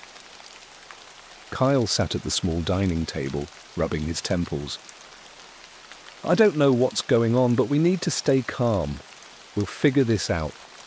We'll just stay here tonight and leave first thing in the morning." Evan, who had been pacing, finally stopped and turned toward him. "Stay here? Are you serious?" His voice shook with a mixture of disbelief and rising panic. "There's something out there, something wrong. It's like we're being watched. We should leave now." "No one's leaving," Kyle snapped, his nerves fraying. "Not tonight. We don't know the way back, and it's too dangerous to try. We'll stay put, keep an eye on things and leave when we can see. That's the plan." Lucy sat down beside Evan, her face pale. "But what if there's no one left? What if they're all gone? What if we're just trapped here?" That idea had been gnawing at Kyle for some time now, but he shoved it aside. No point in adding to the fear. There was no use in panicking. Not yet. But there was something undeniably wrong about the village. It wasn't just the emptiness, it was the stillness, the silence, the lack of any animals, any insects, no sound of birds overhead, no rustling in the trees. It was too quiet, too dead. There was nothing in this village that belonged in the real world. As the hours passed, the village outside seemed to grow darker, as if the shadows themselves were gathering in the corners of the streets. It wasn't normal, Kyle thought. The night should have been full of distant sounds, an owl hooting, a breeze rustling through the trees, but instead it was as if the entire place had been shut off from the rest of the world. A black hole in the middle of a forest consuming every sound, every movement. The candle flickered in the corner, the light waning as the wind outside began to pick up, a low moan like a distant, muffled scream. The air grew even colder, and the hairs on the back of Kyle's neck stood up as a shiver ran down his spine. He glanced toward the window, but there was nothing out there anymore. No shape, no figure, nothing. It almost made him feel worse. "I'm telling you, something's wrong," Evan said again, his voice cutting through the silence. "There's no sign of life here, no animals, no people, nothing." Lucy nodded, her gaze fixed on the small window, as if expecting to see something. Anything. "I don't think we should have come here," she murmured. "We need to go. Now." But it was too late. Kyle opened his mouth to reassure them, but the words died in his throat when he heard it. A soft creak, a dragging noise. Slow, deliberate. It came from the direction of the hallway where the door to the other rooms was. He motioned for the others to be quiet, his heart pounding in his chest. The noise grew louder, the dragging sound becoming more distinct, like someone, or something, slowly dragging a heavy foot across the floor. Another creak, followed by the sound of a door gently closing, though no one had touched it. A cold chill swept through the room, and the flickering candlelight danced on the walls as if something invisible had just entered the room. "Did you hear that?" Lucy's voice was barely a whisper, her hand gripping the edge of the table. Her eyes were wide with terror. "I heard it," Kyle said, his voice low and tight. "Stay here, don't move." He moved cautiously toward the hallway, trying not to make a sound. Every step was deliberate, slow. The hairs on his neck were standing up, his pulse quickening. The house was holding its breath like a living creature waiting for something, or someone, to make the first move. As he approached the hallway, he could see the door at the far end, just slightly ajar, the gap wide enough for someone, or something, to hide behind it. The dragging sound had stopped, but the air in the house was so thick now, it felt as if the walls themselves were holding something back, something that didn't belong. He reached out and gently pushed the door open, expecting to see something lurking inside. But there was nothing there. The room was empty. Not a single trace of movement. No sign of a person, no figure standing in the corner, no creature waiting in the shadows. It was wrong. He stood there for a long moment, just staring into the emptiness of the room. The silence stretched on, too long. Then, without warning, the door slammed shut behind him with a deafening crash. Kyle's heart leaped into his throat. His breath caught in his chest, and he spun around, his pulse hammering in his ears. "Get in here!" he shouted, his voice shaking with panic. The others rushed to him, but when they reached the door, they found it locked. They tried pushing and pulling, but the door wouldn't budge. Kyle slammed his shoulder against it. "Open the damn door!" he shouted. "Now!" But the room beyond was completely silent. A noise echoed from the other side, a low, hollow sound, the kind you only hear when something is watching, waiting, and it's about to pounce. "Kyle," Lucy whispered, her voice trembling. "What do we do now?" The door wouldn't open. The darkness on the other side of it was thick and deep, and Kyle realized with sudden, horrifying clarity that they had crossed some kind of line. They were no longer visitors. They had become part of the village's forgotten history. And whatever waited behind that door wasn't going to let them leave. The air in the house had thickened like an unseen weight pressing against them from all sides. The door that had once been open now stood shut, its surface cold to the touch. Kyle's heartbeat was so loud in his ears that he couldn't tell whether the muffled thudding sound he heard was his own, or something deeper, something older, pulsing from the very bones of the house. "Kyle," Lucy whispered, her voice fragile, like the first gust of wind before a storm breaks. Her eyes were wide with panic, fixed on the door as if she expected something, or someone, to burst through it at any moment. Her hand trembled on his shoulder, and he could feel the tremors rippling through her entire body. Kyle swallowed hard. There were no words.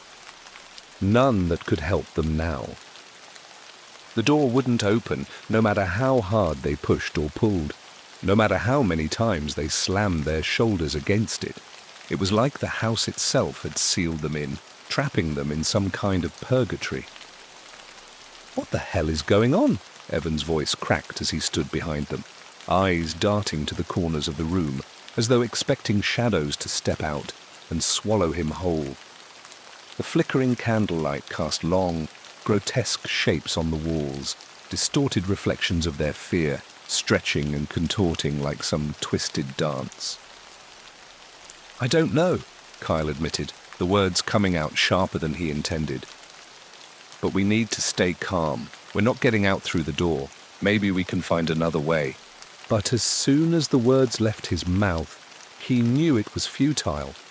There was no other way. Not now! They had crossed into something else, a place where time, space, and logic didn't work.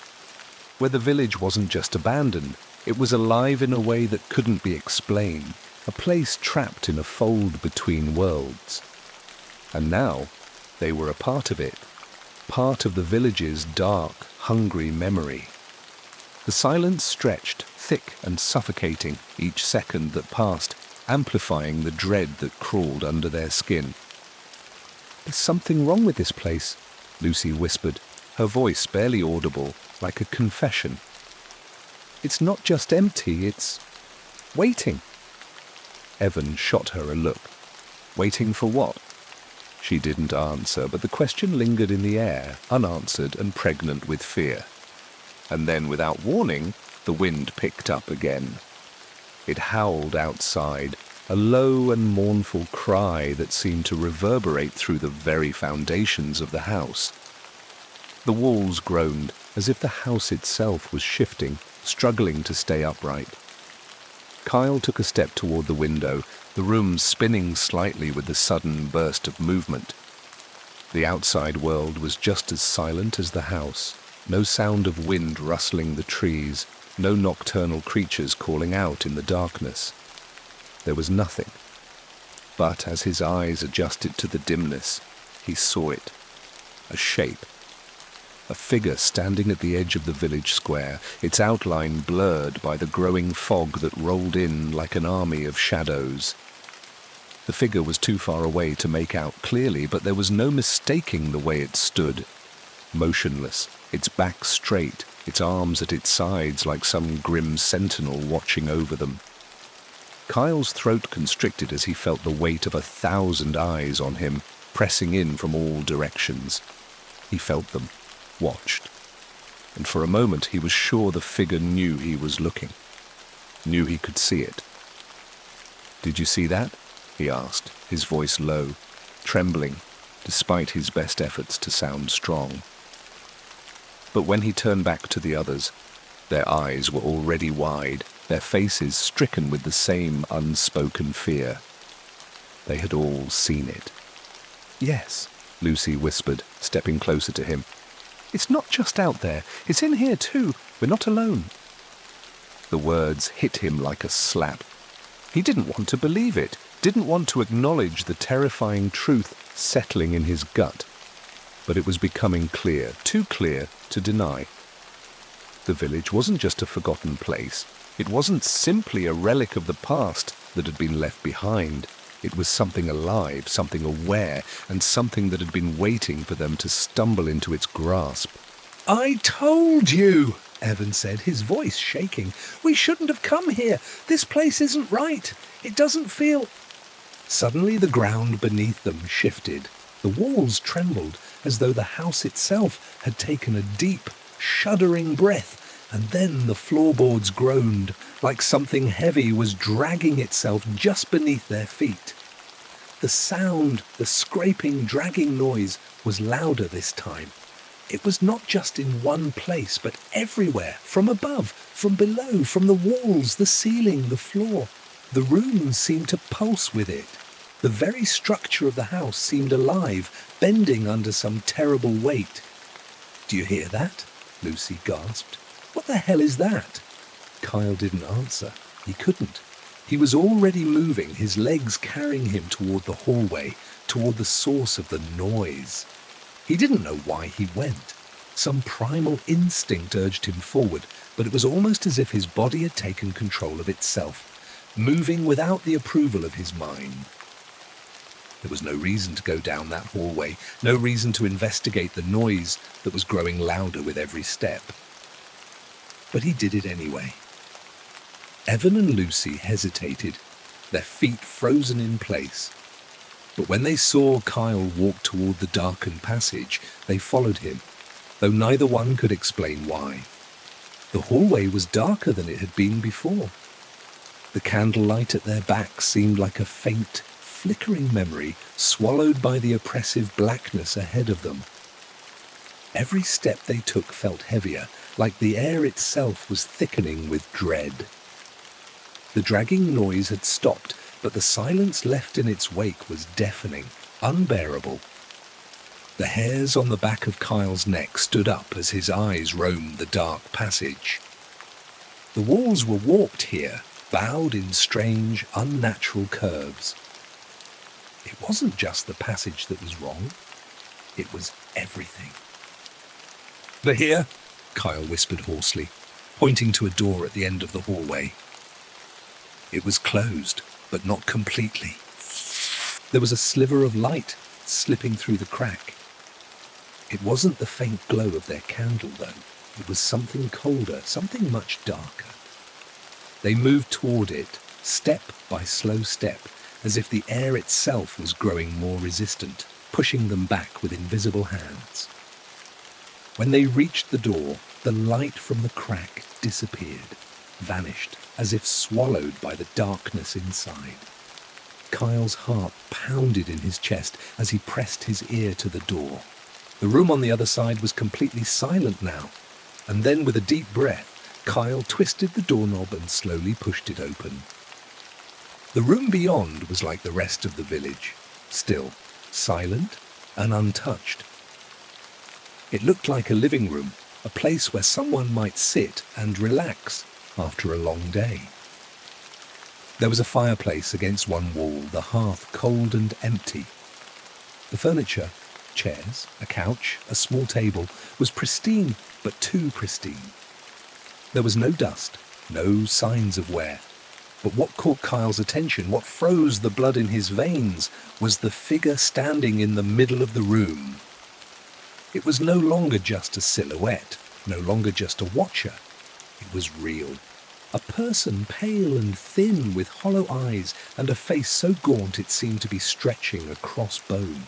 It stood with its head tilted slightly to one side, as if it was considering them, as if it was waiting for something. The room went completely still. And then, in a voice that was more a rasp than a sound, the figure whispered, "Leave before the tide turns." The words, the rasping, hollow warning that echoed through the room, hung in the air like a death sentence. Leave before the tide turns. Kyle's heart seemed to stop. For a moment, there was nothing but the quiet hum of dread in his veins.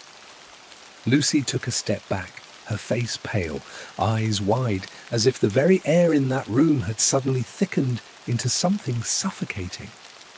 The figure standing in the center of the room didn't move. It didn't flinch, didn't seem to breathe. It was more like a statue, an effigy carved out of bone and thin skin, its hollow eyes fixed on them in a way that was almost too intent. "What does that mean?" Lucy's voice trembled, barely above a whisper. She was staring at the figure as though it could hear her thoughts, as though speaking would make it real. "The tide turns," Kyle repeated, his throat dry. His mouth felt like it was filled with sand.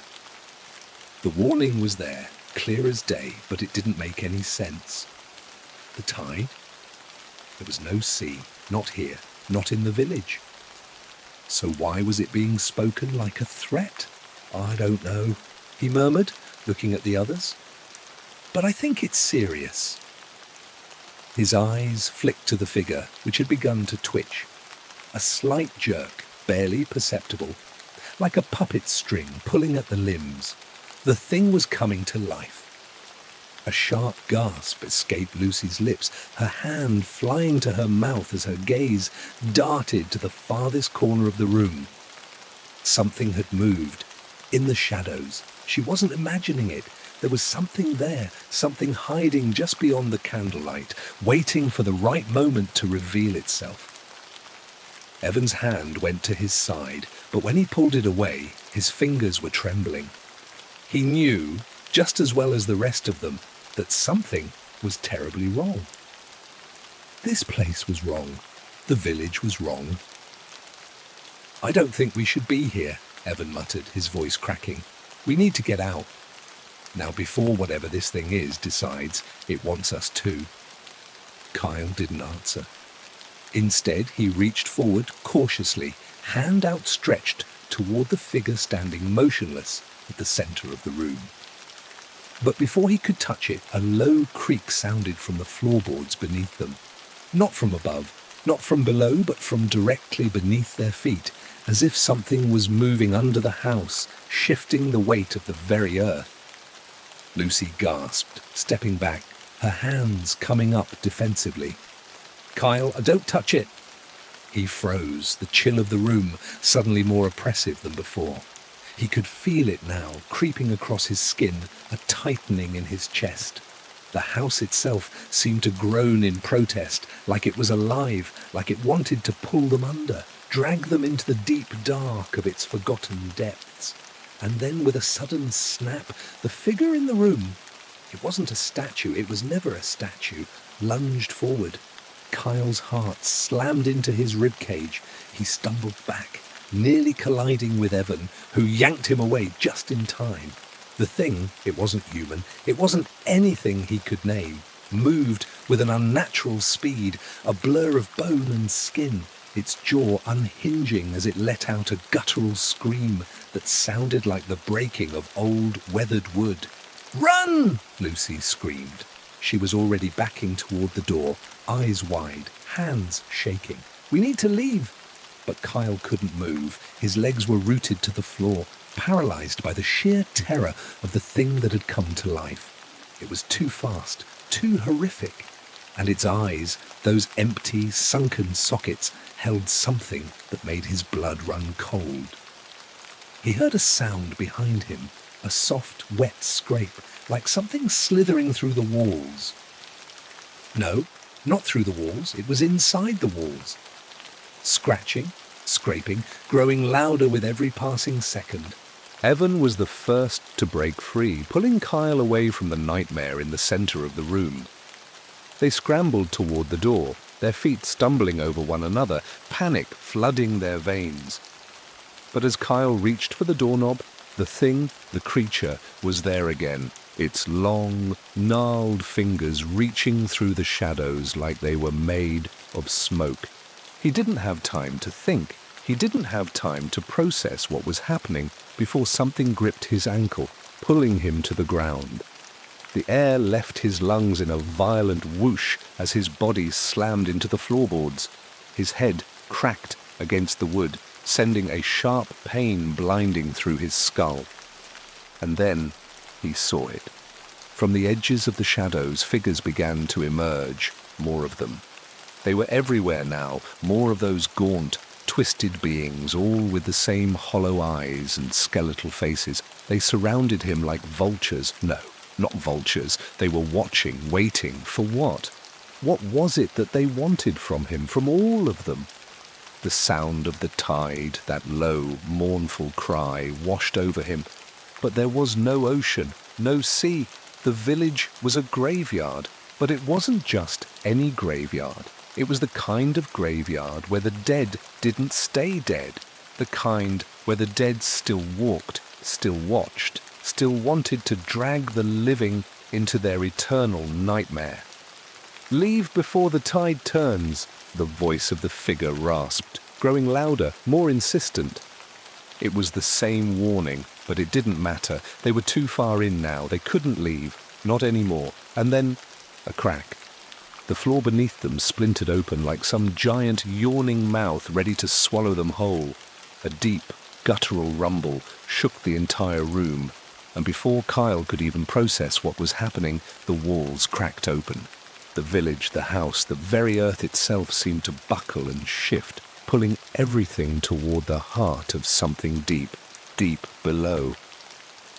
Kyle tried to move, tried to push himself up, but his body was too weak, too drained by fear and the overwhelming pressure that was closing in on him.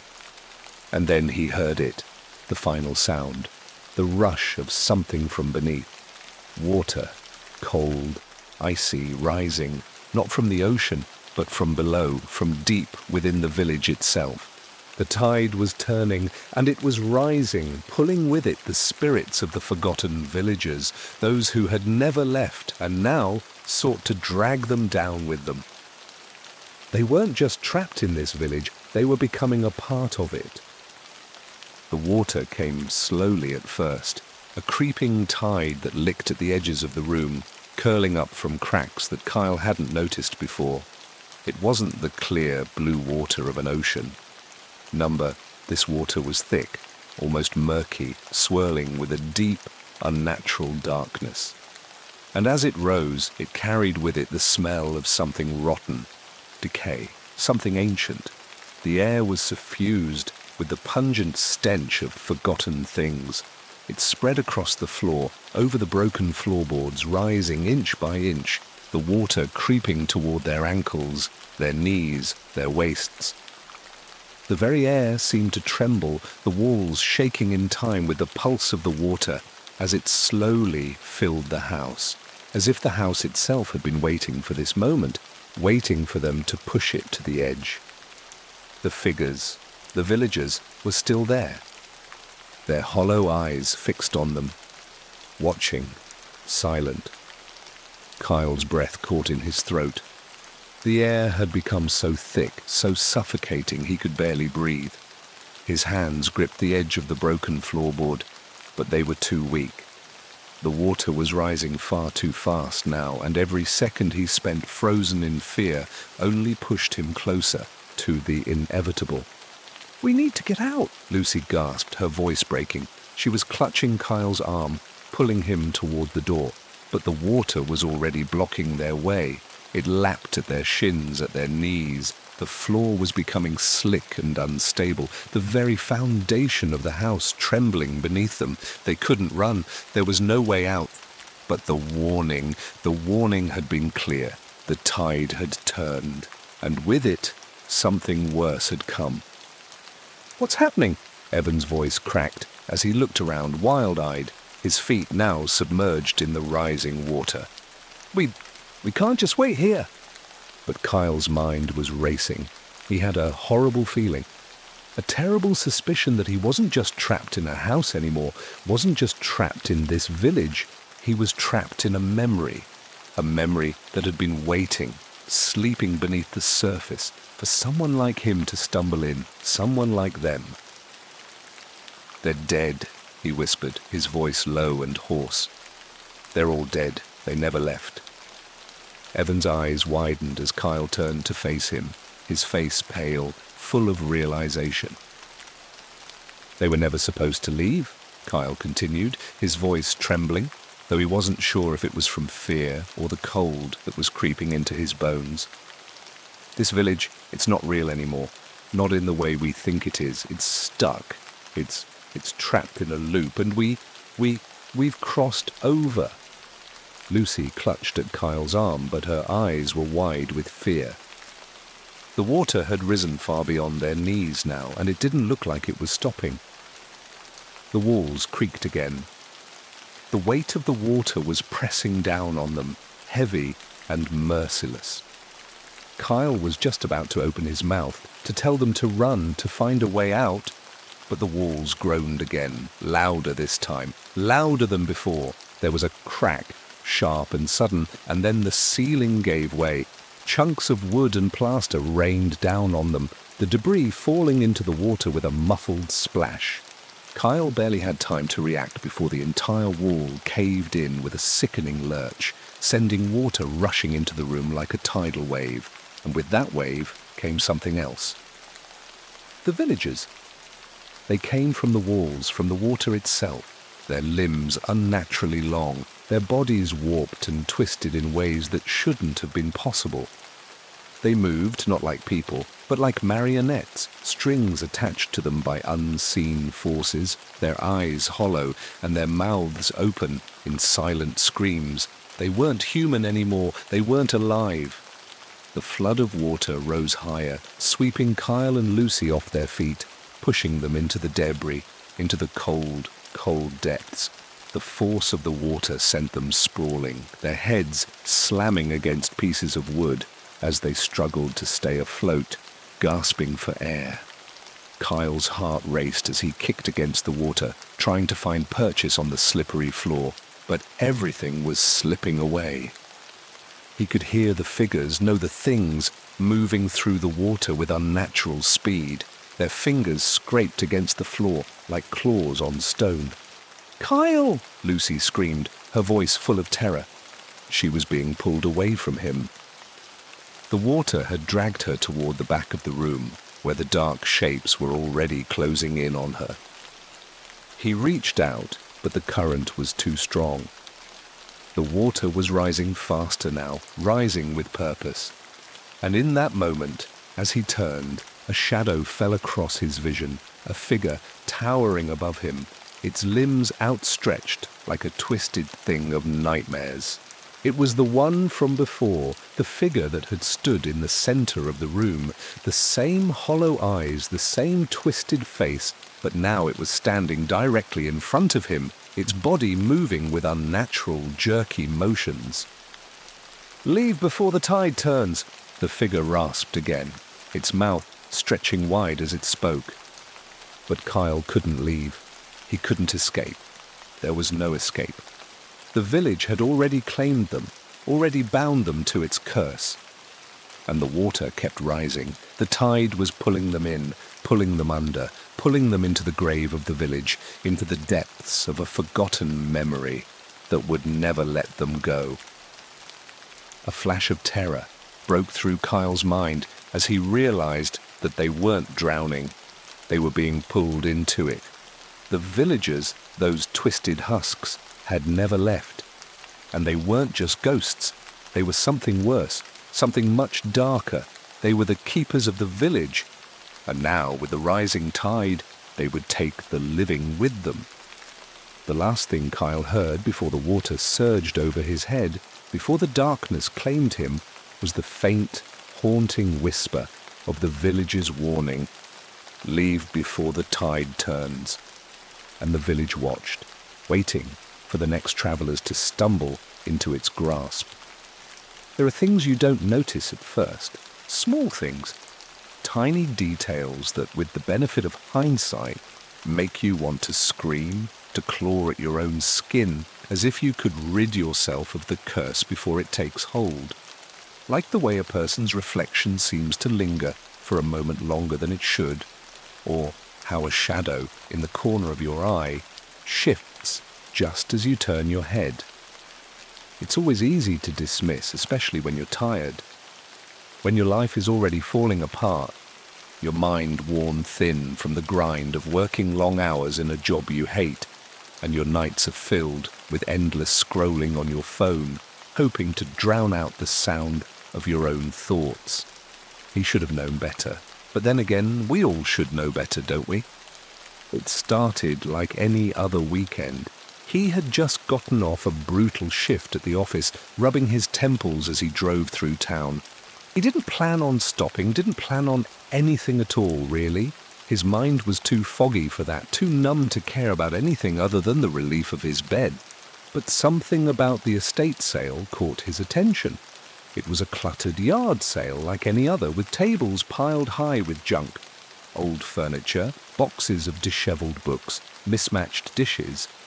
People were milling about, some picking through old tools and china, others haggling with the sellers, who looked as tired and disinterested as he felt. For some reason, though, his gaze lingered on an antique full-length mirror leaning against the back of a weathered fence. It wasn't particularly striking, not at first glance. The frame was old wood, worn by time, and the glass was slightly fogged from years of neglect. But there was something about it that drew him in. He wasn't even sure what.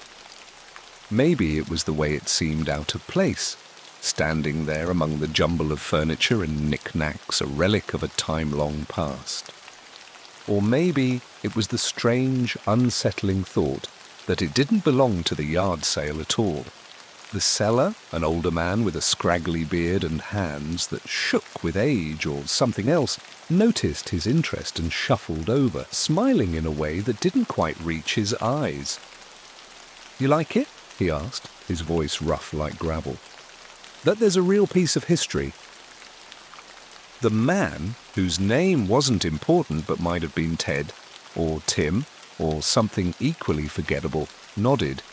He didn't want to admit that he didn't know anything about mirrors or antiques. The truth was, he didn't care about any of it.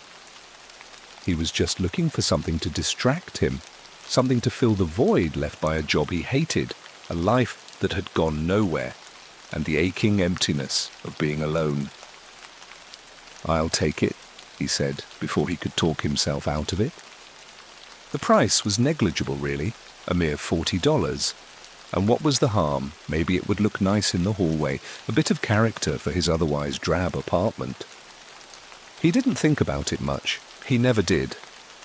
When he made decisions, they were often impulsive, the result of a mind too tired to overthink. The seller gave him a lopsided grin and helped him load the mirror into the back of his car. There was no small talk, no banter about where the mirror came from or how long it had been passed down through generations. The man didn't need any of that. He just wanted to get it home and escape from the outside world for a while. The drive home was uneventful. The mirror in the back seat seemed to take up far more space than it should have, its dark, reflective surface catching the odd streetlight as he drove. When he parked outside his apartment, he grabbed it from the back of the car, the glass cold against his fingers.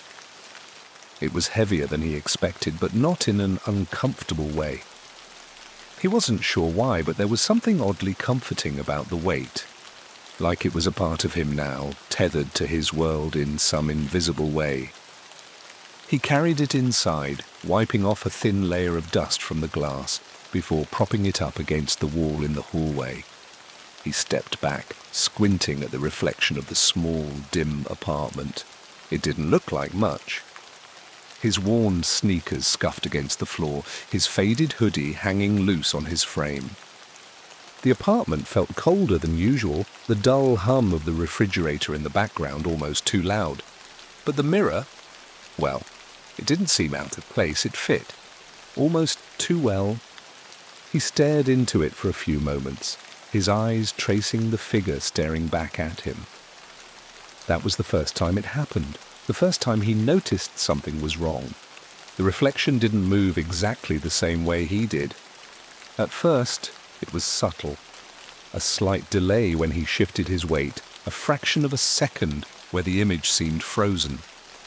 But it was enough to make him blink, enough to make him tilt his head, unsure of what he'd seen. He chalked it up to fatigue. He was tired. He'd just worked a long shift. Maybe he was imagining things. After all, mirrors weren't exactly known for misbehaving, were they? But when he turned away, he saw the figure in the reflection linger for a moment longer than he did. It wasn't an illusion, not exactly. It was something different. Something deliberate. His heart thudded louder in his chest, the noise ringing in his ears as he took another step back, his eyes fixed on the mirror. The figure, his reflection, remained still. It wasn't doing anything else, not yet. But he felt it, that gnawing sensation, that sense that something was wrong. He told himself it was nothing, just the trick of light or the shadows. It was a big, old mirror. Maybe it was warped somehow, or maybe the angles were playing tricks on him. He could have sworn he heard the faintest sound, a whisper, but it didn't make sense. He was alone. There was no one in the room. His pulse quickened, his fingers tightening on the edge of the hallway wall as he stepped closer to the glass again, his reflection now perfectly mirroring his every move. For a moment everything seemed fine, but then it happened again. The figure in the mirror, his reflection, wasn't mimicking him anymore. It was waiting, and in that waiting it seemed to take on a life of its own. He stepped back, and the reflection in the glass remained still. But there was something different about it now. The reflection was staring directly at him, not just reflecting him, not just showing him as he was, it was looking at him. The cold shiver crawling up his spine was enough to make him turn away quickly, leaving the hallway behind him as if the very act of leaving would make everything go away. But it didn't. It wouldn't. Not yet. And that right there was the beginning of everything that would come after. When he awoke the next morning, the mirror was the first thing he saw. Not in the way a person notices the mundane things around them, the small details that make up the background of life, but with an overwhelming sense of focus, a sharpness in the air that seemed to make the rest of the room fade away.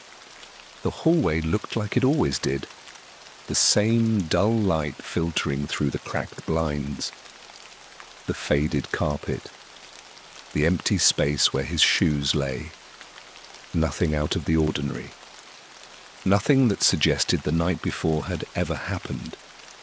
But that mirror, standing against the wall as if it belonged there, felt like an intrusion. It was as though it had always been there, an extension of him, of the apartment. Like it was meant to be there, watching, waiting. He tried to brush it off. It was just a mirror, just some old furniture from a yard sale, a temporary distraction. Nothing more. But deep down, he knew that wasn't true. His reflection, the way it had acted last night, kept tugging at him, dragging him back to that strange moment, that unnerving realization that something was wrong. Something about the mirror was off. It wasn't just a window into his world like any other. It was alive in some way. Something else had begun to stir within it, something other than him. It had waited. That waiting had burrowed under his skin, and now it was there, gnawing at the back of his mind as he went about his day. At work, during his breaks, while he ate dinner in front of the TV. Every little movement, every glance, his mind drifted back to the mirror, to that silent, still reflection that had looked at him. The more he thought about it, the more uncomfortable he became. He'd been alone for so long that the idea of having someone, watch him, felt like a betrayal of his solitude. The one place he could retreat, to hide, to be away from everyone and everything, was now compromised. He couldn't help but feel that the mirror had changed the rules. That night, after returning home and slipping into his usual routine, he couldn't resist. He had to look.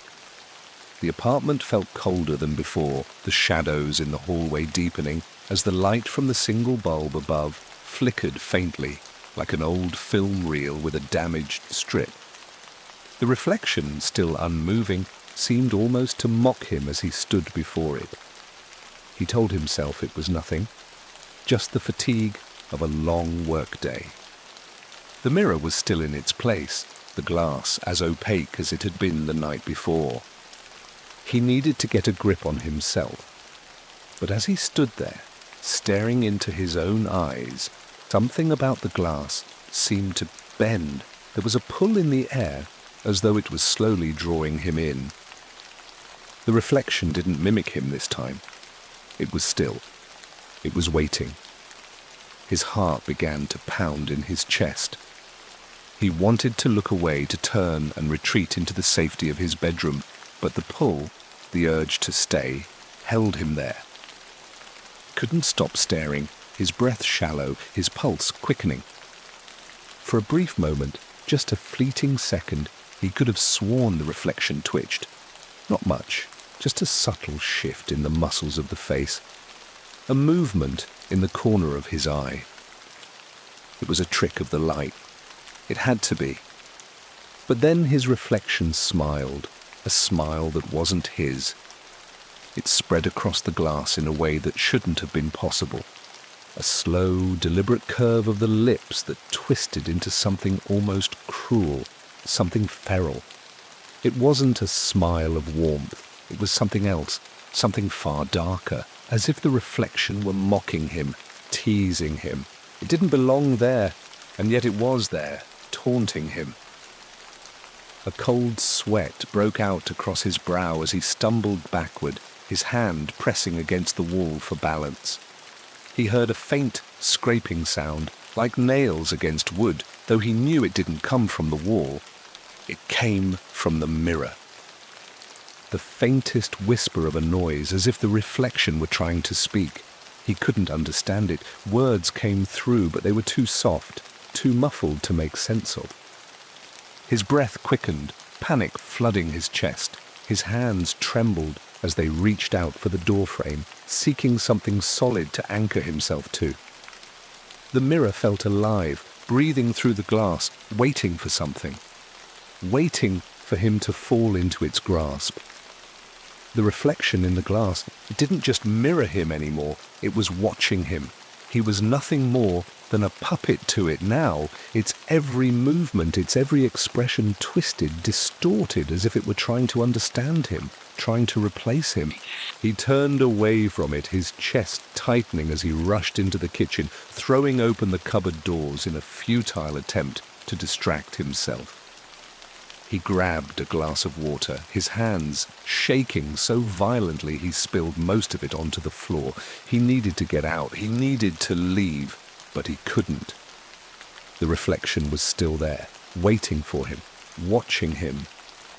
And somewhere in the back of his mind, a thought, cold and vile, began to form. What if the reflection wasn't just mimicking him? What if it wanted something more? The next few days passed in a blur, a haze of dread and exhaustion. Each time he passed the hallway, his eyes would dart to the mirror, though he tried his best to avoid it. It had become an obsession, a constant pressure that gnawed at the edge of his thoughts. Every movement he made felt like it was being watched, tracked, as if the mirror was always there, waiting just beyond his line of sight. That's when it started. The strange occurrences. The small things that couldn't be explained away by tiredness or by stress. The first time it happened, he was in the kitchen, his back turned to the hallway. The reflection in the mirror, though he wasn't looking, shifted. It was subtle at first, but undeniable. His own form in the glass appeared to move, even though he was nowhere near it. It didn't mimic him this time. It was something else. Something far darker. It was as though it had learned how to move without him, how to exist in ways he couldn't comprehend. He took a deep breath and turned his head toward the mirror, slowly, almost afraid to see what was happening. His reflection was standing still again, but something felt off. It was almost as if it was waiting for him to make a move. But the reflection didn't wait for him long. It moved without him. This time it wasn't just the smile. This time it was reaching toward him, reaching for him. It reached for him. The reflection's hand, his own hand, only not quite, stretched toward the glass. Its fingers were unnaturally long, too slender, like someone had drawn them in a sketch, erasing the details so that what remained was a vague suggestion of something wrong. The fingers brushed against the surface of the mirror, not in a gentle touch, but with a sense of impatience, as though the reflection knew he had already seen too much, felt too much. It was trying to pull him in, pull him through. For a moment he just stood there, frozen. His breath stopped short in his chest, his eyes locked onto the reflection, the slow, deliberate way the fingers moved. He had no words, no thoughts, just a desperate, overwhelming urge to get away from it, to get out of the apartment, to escape everything. But the reflection, it knew what he was thinking, what he wanted. And in that moment it became something far worse. It didn't simply mirror him anymore. It wasn't just an image, an illusion of himself. Number. This was something darker, something that had taken on a life of its own. The reflection wasn't just reflecting him anymore, it was becoming him. It smiled again, that same cruel, twisted grin, and this time the reflection's lips didn't just curl in mockery. They whispered, not loud, not audible to anyone but him. But there it was, a whisper, soft and insidious, that curled into his ear like a whisper of smoke. "Come closer," it said. "You're mine now." His pulse pounded in his throat, every beat like a drum, his body shaking, his legs unwilling to move. The glass seemed to pulse, to throb in time with his own heart. His breath caught in his throat, the air thick with the smell of something stale, something rotten. It was like the mirror had become a gateway, a door that was slowly creaking open.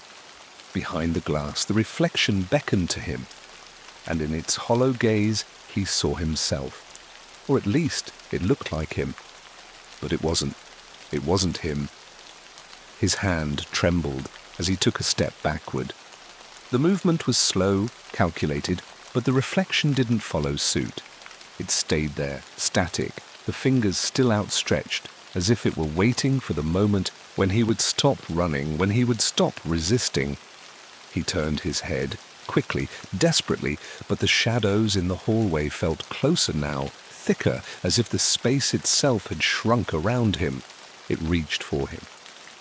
The reflection's hand, his own hand, only not quite, stretched toward the glass. Its fingers were unnaturally long, too slender, like someone had drawn them in a sketch, erasing the details so that what remained was a vague suggestion of something wrong.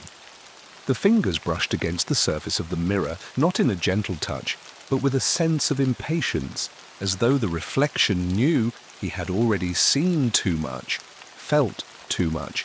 It was trying to pull him in, pull him through. For a moment he just stood there, frozen. His breath stopped short in his chest, his eyes locked onto the reflection, the slow, deliberate way the fingers moved. He had no words, no thoughts, just a desperate, overwhelming urge to get away from it, to get out of the apartment, to escape everything. But the reflection, it knew. It knew what he was thinking, what he wanted. And in that moment, it became something far worse. It didn't simply mirror him anymore. It wasn't just an image, an illusion of himself. But this was something darker, something that had taken on a life of its own. The reflection wasn't just reflecting him anymore. It was becoming him. It smiled again, that same cruel, twisted grin.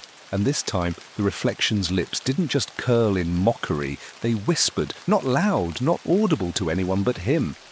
But there it was, a whisper, soft and insidious that curled into his ear like a whisper of smoke. "Come closer," it said. "You're mine now." His pulse pounded in his throat, every beat like a drum, his body shaking, his legs unwilling to move. The glass seemed to pulse, to throb in time with his own heart. His breath caught in his throat, the air thick with the smell of something stale, something rotten.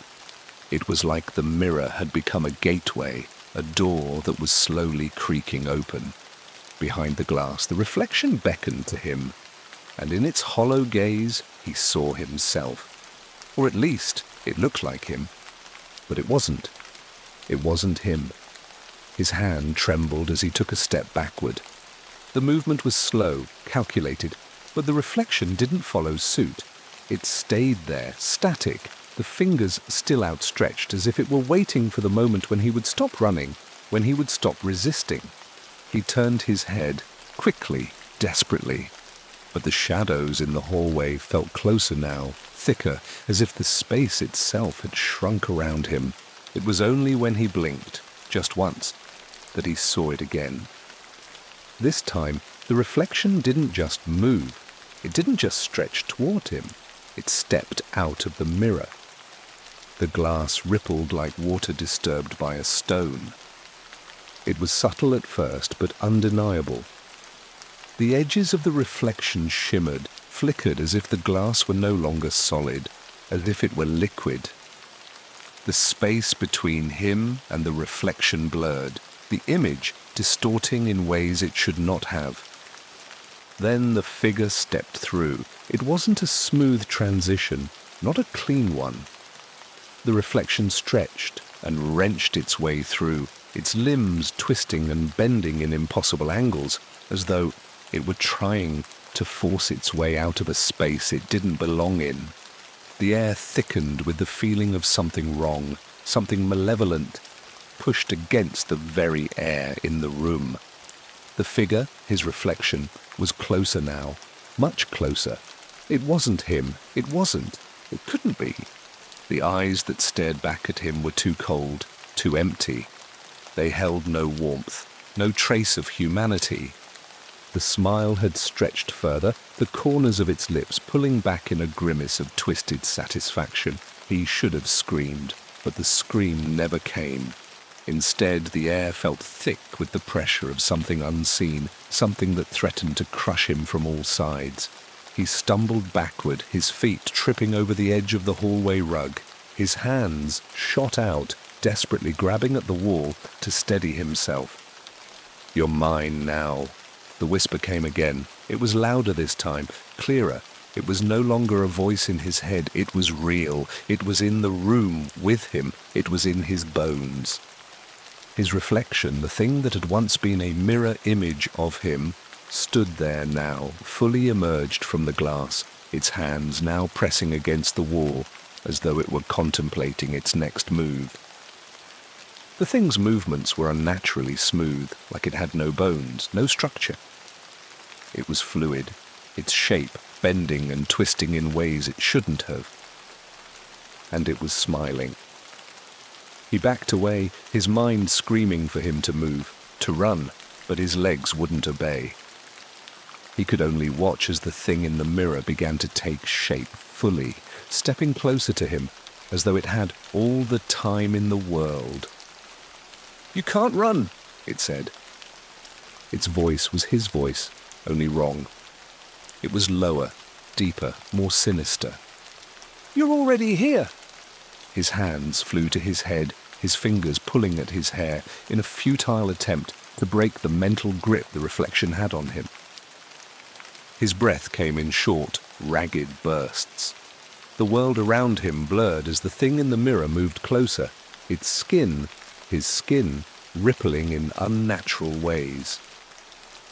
It reached toward him again, its fingers trailing across the air, leaving behind a trace of cold, of something ancient, something hungry. And then he felt it.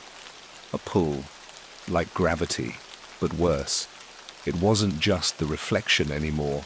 Number, the mirror itself was pulling at him. The edges of his vision began to warp, stretching, the world shrinking as the mirror seemed to take on more weight, more presence.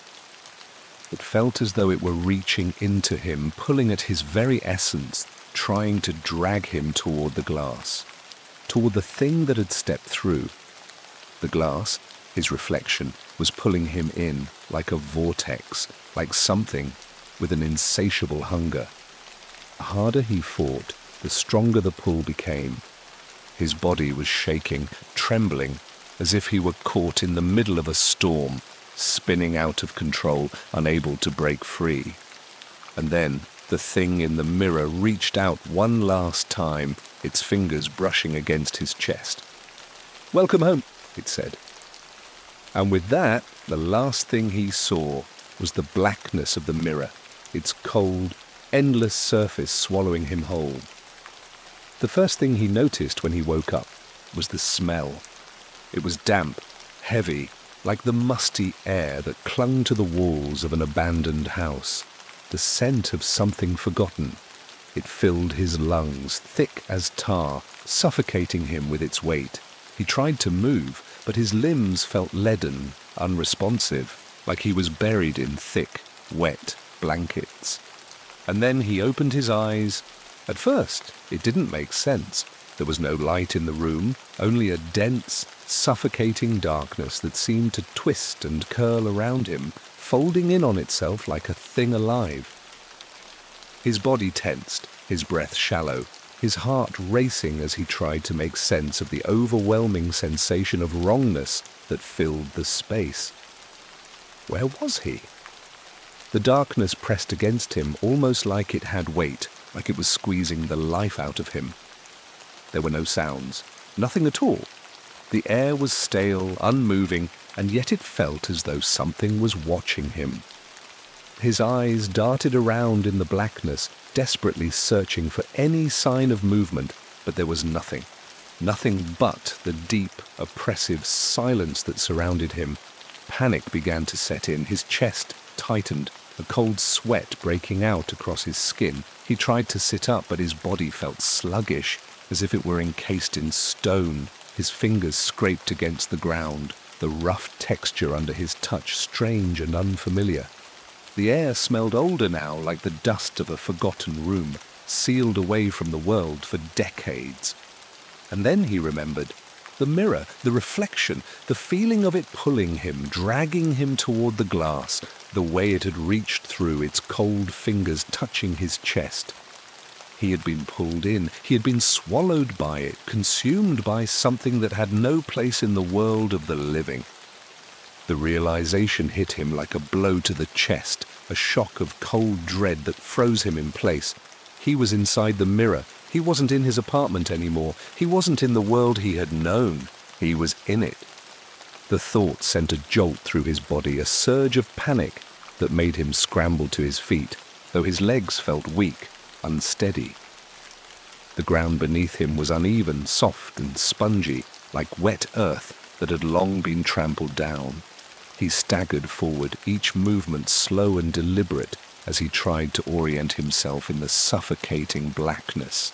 The air around him seemed to pulse, to throb with a life of its own, as if the very space were alive, breathing in time with his own frantic gasps. His throat tightened as he tried to call out, but no sound came from his mouth. The silence was absolute, a void that swallowed every trace of him. He took another step, his breath coming in shallow gasps, and that's when he saw it. A shape in the distance. A figure. At first, it was nothing more than a vague silhouette, a shadow among shadows. But as he moved closer, it took form, becoming more distinct, more solid. It was a figure standing in the darkness, unmoving, like it had been waiting for him. He stopped, his heart hammering in his chest, as his eyes locked onto it. It was him?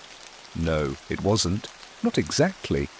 It was the reflection, his reflection, standing in front of him, but in this place, this horrible, warped place, it was more real than he could have ever imagined, more alive.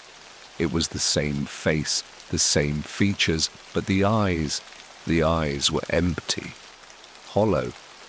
The figure didn't move at first, just stood there, its gaze fixed on him. And then with a sudden jerk, it smiled, the same twisted, malicious smile that had haunted him ever since the moment he first laid eyes on the mirror. The smile that promised something far worse than anything he could understand. It was his smile, but it wasn't his. And then the figure spoke. The voice was his own, but distorted, twisted. It wasn't real, it couldn't be. His own voice, but stretched, distorted, like it had been pulled through a wall of static. "You didn't think it would be that easy, did you?" it said, the words slow and deliberate, dripping with an eerie satisfaction. "You can't escape, you know. Not here." He opened his mouth to respond, but nothing came out. His tongue felt thick, heavy in his mouth. The words couldn't form. It was as if the very act of speaking had been stolen from him. "Did you really think you could just leave?" The figure continued, its grin widening, twisting, until it looked almost grotesque. "This place is mine. This mirror is mine. And now so are you." He tried to back away, but his legs wouldn't cooperate. The ground beneath him seemed to shift with every step, like it was sinking, moving beneath his feet, pulling him in deeper. He was drowning in the darkness, suffocating under the weight of the oppressive silence. The figure, his reflection, stepped forward, its feet making no sound as it moved closer, closer. Every step it took made the space around him feel smaller, tighter. There was no room to run, no place to hide. "You're me now," it whispered, its voice low and mocking, "and I'm you." And then with a sickening lurch, the figure reached out. Its hand, his hand, reached toward him, fingers long and twisted like claws made of glass. He couldn't move. His body was frozen, pinned in place by the weight of something worse than fear. It was a feeling of inevitability, of doom. The reflection's fingers grazed his arm, cold and sharp like a blade. The touch burned. It wasn't his hand, not really. It was the reflections. It was something else, something that didn't belong. It sank into him, crawling beneath his skin, taking root in his very bones. "No, no, no," he gasped, trying to wrench himself free, but it was too late. The hand pressed against his chest, cold as ice, and a voice, not his own, whispered in his ear. "You belong here now, with me." The world tilted. The darkness began to swirl around him, pulling him in like a vortex. The air turned to liquid, and he felt his body being pulled, dragged toward the reflection, toward the cold, glassy surface that was no longer a mere mirror, but an endless, twisting abyss. And then, with a final, horrible tug, he was gone. When he opened his eyes again, it was like waking from a dream, or, more accurately, from a nightmare. But something was wrong. So wrong. At first, the sensation was nothing more than a heavy weight on his chest, a pressure that seemed to bend his bones and smother his breath. The air around him was thick, suffocating, and for a moment he wondered if he had suffocated, if the blackness had taken him and he was now a part of it, swallowed by the abyss. He blinked, forcing his eyes to adjust to the dim light that now surrounded him. It wasn't much, barely a flicker of illumination, just enough to make out shapes in the thick shadow. The first thing that hit him was the silence, the same eerie, pressing silence. No hum of the refrigerator, no distant traffic noises, no wind brushing against the window, only the sound of his own ragged breathing. He pushed himself up off the ground, or what he assumed was the ground, and looked around, his vision still blurry. His hands felt cold, clammy as they scraped across something rough beneath him. A floor? A wall? The surface was jagged and uneven like broken glass, sharp against his skin. He flinched, pulling his hand away and staring at the blood now pooling between his fingers. Blood. It was too thin, too viscous, almost oily, like a smear of ink. It was only when he wiped his palm against his face, his trembling fingers brushing across his cheek, that he realized it wasn't blood. It was the glass. The glass had come off the mirror. The mirror! The realization hit him with a flood of panic. He wasn't just somewhere else. He was in it, in the mirror, in the reflection. He could feel the truth of it now, vibrating in the air like static electricity. The glass had shattered, pulled apart, the fragments floating around him like 1,000 jagged pieces of a broken world. And then, in the periphery of his vision, he saw it again. A shape, standing still just at the edge of his sight. His reflection. Except it wasn't his reflection anymore. The figure was smiling. It was him. And yet it wasn't. It never was. It was more like a shadow of him. A thing that had once been part of him, but now had become something else, something separate, something far more dangerous.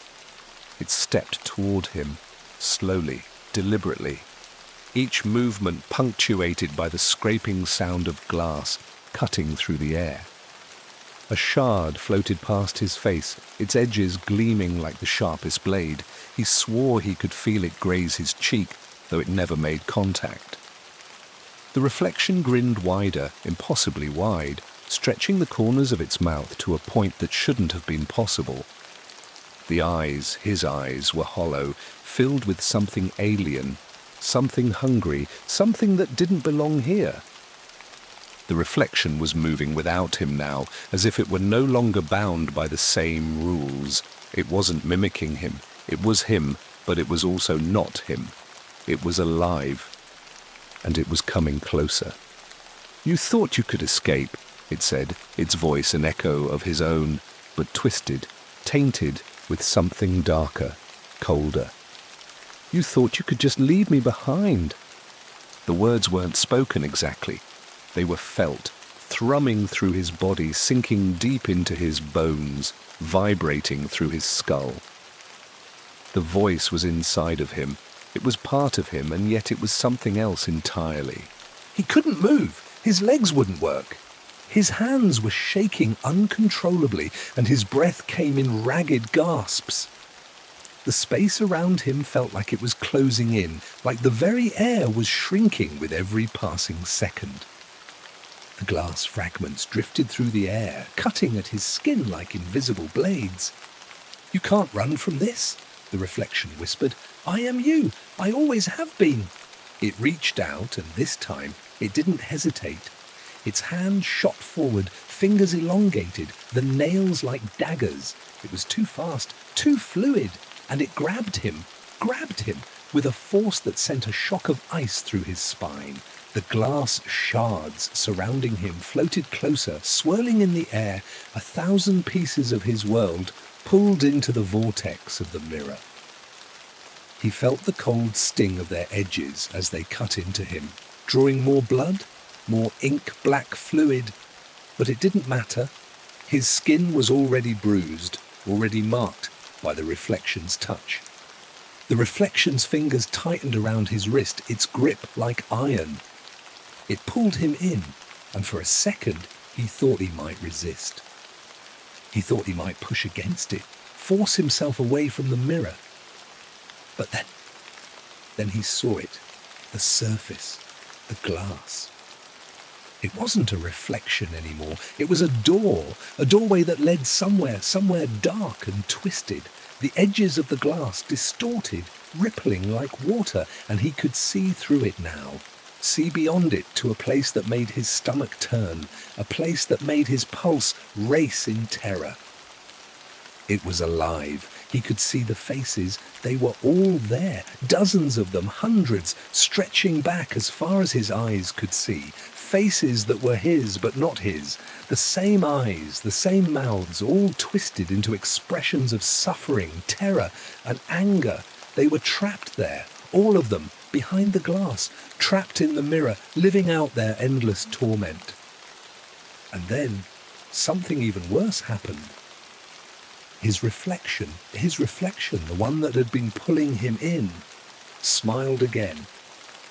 This time it was different. This time it wasn't just a twisted mockery of him, it was something worse. It stepped through the mirror. And now there were two of them, the original.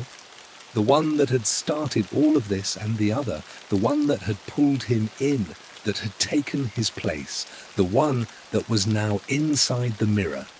He couldn't breathe. The two reflections were standing before him, looking at him with those hollow eyes, those black, soulless pits that seemed to go on forever. They both reached toward him, their fingers stretching, elongating, twisting toward him with unnatural speed, and he knew in that terrible, gut-wrenching moment that it was too late. He had become part of the mirror. He had become one of the faces behind the glass, one of the endless reflections trapped forever in the other side, forever. There are moments in life, strange, fleeting moments that change everything, moments where something small, almost insignificant happens, and you can feel the air around you shift, the ground beneath you tremble.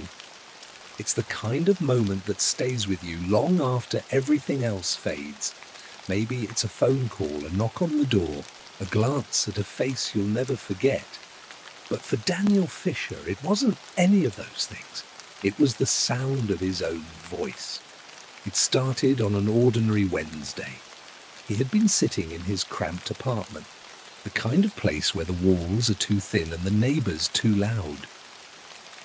The hum of the refrigerator in the corner was louder than the city traffic outside, and the sunlight streamed through the blinds, casting long shadows across the floor. He'd been staring at his phone, scrolling mindlessly through a series of texts he didn't care about when it happened. The ringtone. It wasn't a sound he recognized at first. It was off, distorted, warped in a way that set his nerves on edge, like the static between radio stations, only sharper, more insistent. He glanced down at his phone, expecting to see a message or a call from someone he knew. But when he checked the screen, there was nothing there. No contact name, no number, just a string of random characters. His thumb hovered over the screen, hesitant, unsure.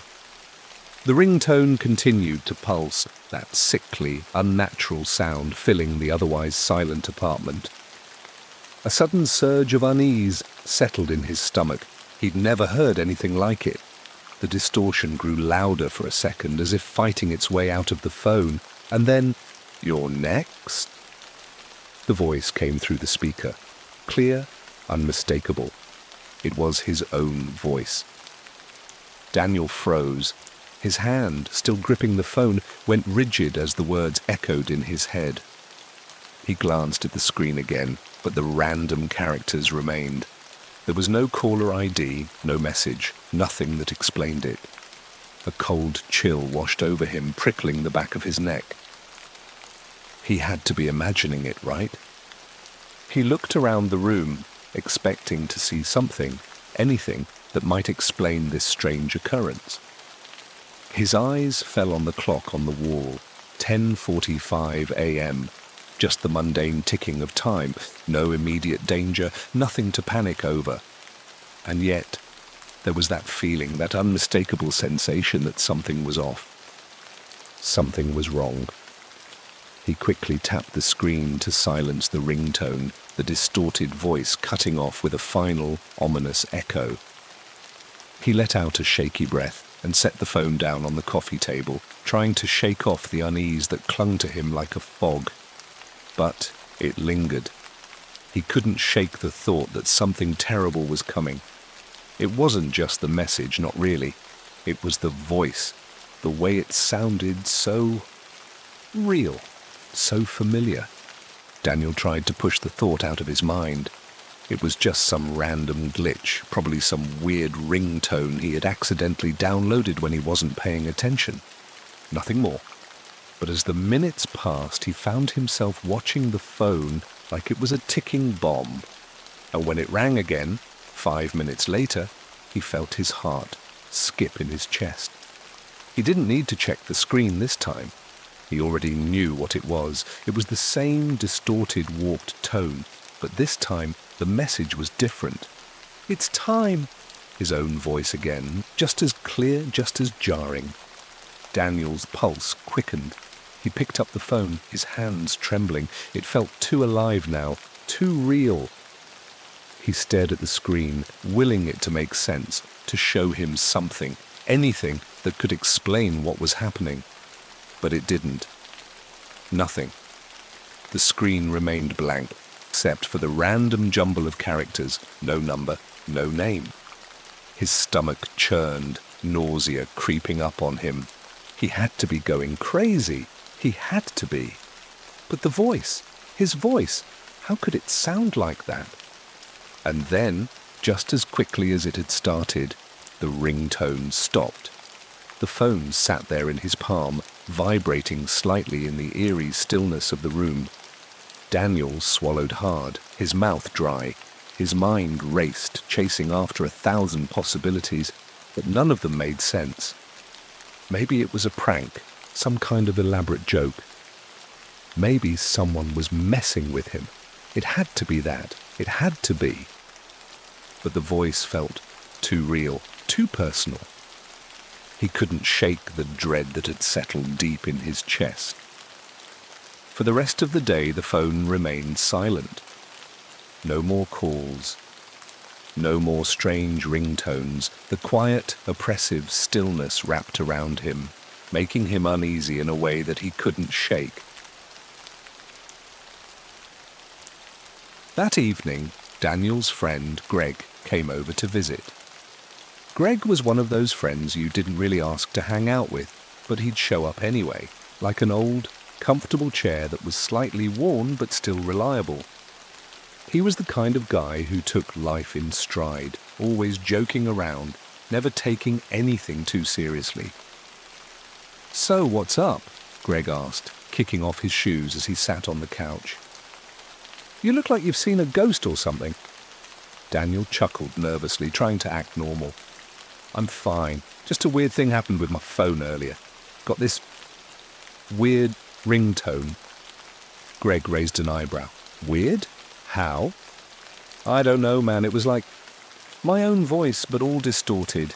It kept saying stuff like, 'You're next,' and 'It's time.'"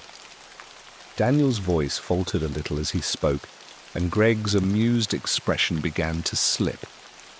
"What the hell?" Greg said, leaning forward. "You sure it wasn't some kind of prank? Like some kind of voice changer thing?" "I don't know. I thought maybe that at first too, but it sounded like my voice, Greg, not someone messing with me." Greg gave him a skeptical look. "Okay, well that's freaky, but you're sure it wasn't some kind of glitch in the phone, like a software bug or whatever?" Daniel shrugged. "I guess, but it happened twice, and there was no number, no name, just random letters on the screen." Greg leaned back into the couch, letting out a low whistle. "That's messed up, but you're not seriously freaking out over this, right?" Daniel didn't answer immediately. His fingers played nervously with the hem of his shirt. "I don't know, Greg. It just felt off." Greg sighed and rubbed his eyes. "All right, man. Whatever. It's probably just a weird coincidence. If it happens again, let me know. Maybe we can figure out what's going on, yeah?" "Yeah," Daniel said, though he wasn't sure he believed that himself. The unsettling feeling hadn't left. It had only grown stronger, like a weight pressing down on his chest. As Greg stood up to leave, he gave Daniel one last playful slap on the back. "Don't let the weird phone stuff get to you, all right? It's probably just some dumb prank or a weird glitch." "Yeah," Daniel replied, but the words didn't come out with the same confidence. "I'll try." After Greg left, Daniel sat in the silence of his apartment, watching the clock on the wall tick away the minutes. The phone remained still, lifeless on the coffee table, but it wasn't the silence that was getting to him now. It was the fear. That nagging feeling that wouldn't go away. That voice, his voice, haunted him. And when the phone rang again, Just before midnight, he knew without a doubt that whatever was happening, it was no glitch, it was no prank, it was something worse. And it was coming for him. Daniel sat on the edge of his couch, eyes fixed on the phone that lay motionless on the coffee table. The room felt unnaturally still, the kind of quiet that presses in on you, the kind of silence that makes you feel like you're being watched. And in that moment, Daniel felt it, the weight of the air pressing down on him, suffocating him. The hairs on the back of his neck stood up as he stared at the phone. It had been hours since the first strange ringtone, but the sense of dread still clung to him like a shadow, darkening the edges of his thoughts. His mind kept replaying those words, "You're next. It's time." His own voice, distorted and cold, had cut through the silence of his apartment like a knife, and it hadn't left him. He couldn't shake it, couldn't escape it. But this was different now. Tonight was different. He glanced at the clock on the wall. 12:03 a.m. The hands ticked slowly, as though mocking him. Each second felt like an eternity, each moment heavier than the last. He could almost feel his pulse pounding in his temples, the anticipation building up in the pit of his stomach. It was waiting for something, waiting for him. And then it happened. The phone vibrated, a soft hum that echoed in the stillness of the room. Daniel's heart lurched in his chest, his stomach turned over, knotting with a sudden wave of nausea. He hadn't even heard it ring this time, just the faint buzz like a whisper in the dark. His hands shook as he reached out, almost hesitating before his fingers grazed the screen. The moment he picked it up, the distorted ringtone began. It was louder this time, more frantic. A guttural distortion of his own voice, twisted beyond recognition, warping the words like they were being dragged through some deep, dark void.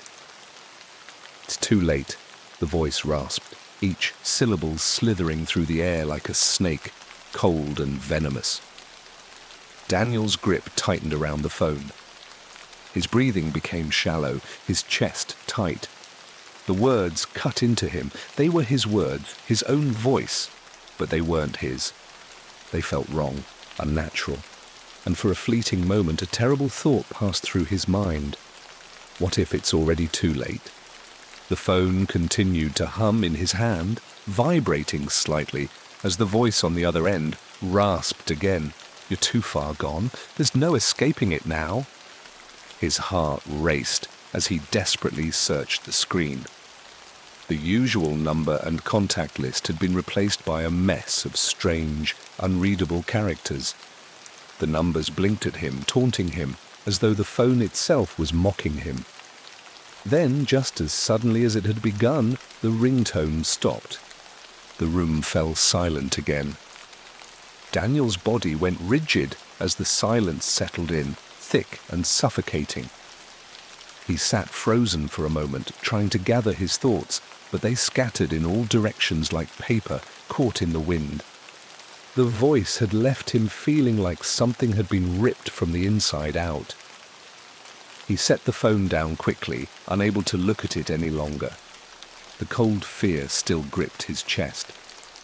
There was something wrong, something terribly wrong, and yet no matter how hard he tried to rationalize it, no explanation seemed to make sense.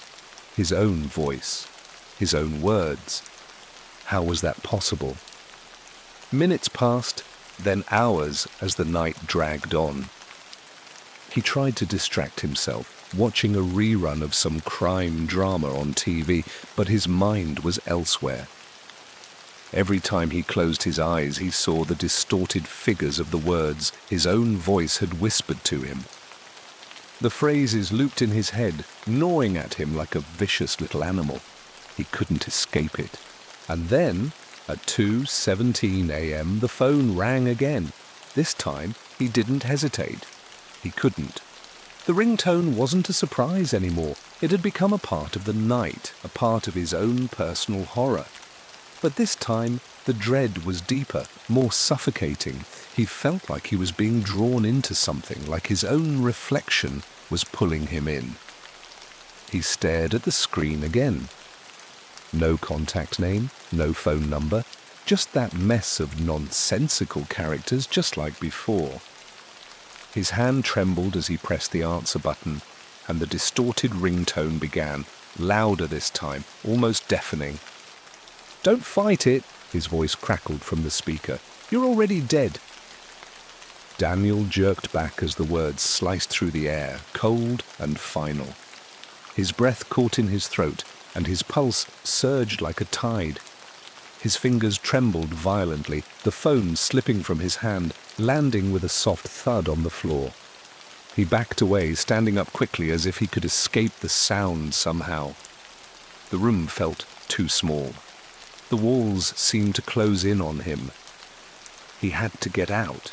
He needed to get away from it, away from this thing, but there was nowhere to go. Nowhere that would make him feel safe again. The voice came again, as if reading his thoughts, knowing his every fear. "You're next, Daniel. There's nowhere to hide. You can't outrun this." His breath hitched in his chest. His mind was scrambling, trying to make sense of it all, but it couldn't. This was no prank, no coincidence. It was real, and it was happening to him. Shaking, Daniel bent down and grabbed the phone off the floor. The screen flickered briefly before it went dark, but just as quickly it lit up again. And the characters, those random nonsensical letters, began to move. They shifted and changed, rearranging themselves as if they had a mind of their own. And then, in the center of the screen, a new message appeared. "It's time." A cold sweat broke out across Daniel's skin as he felt a chill race down his spine. The words were like ice. The room seemed to get colder, and the shadows on the walls stretched unnaturally long, as if the very darkness had come alive. He couldn't breathe, couldn't think, couldn't... The phone rang again. This time it was different.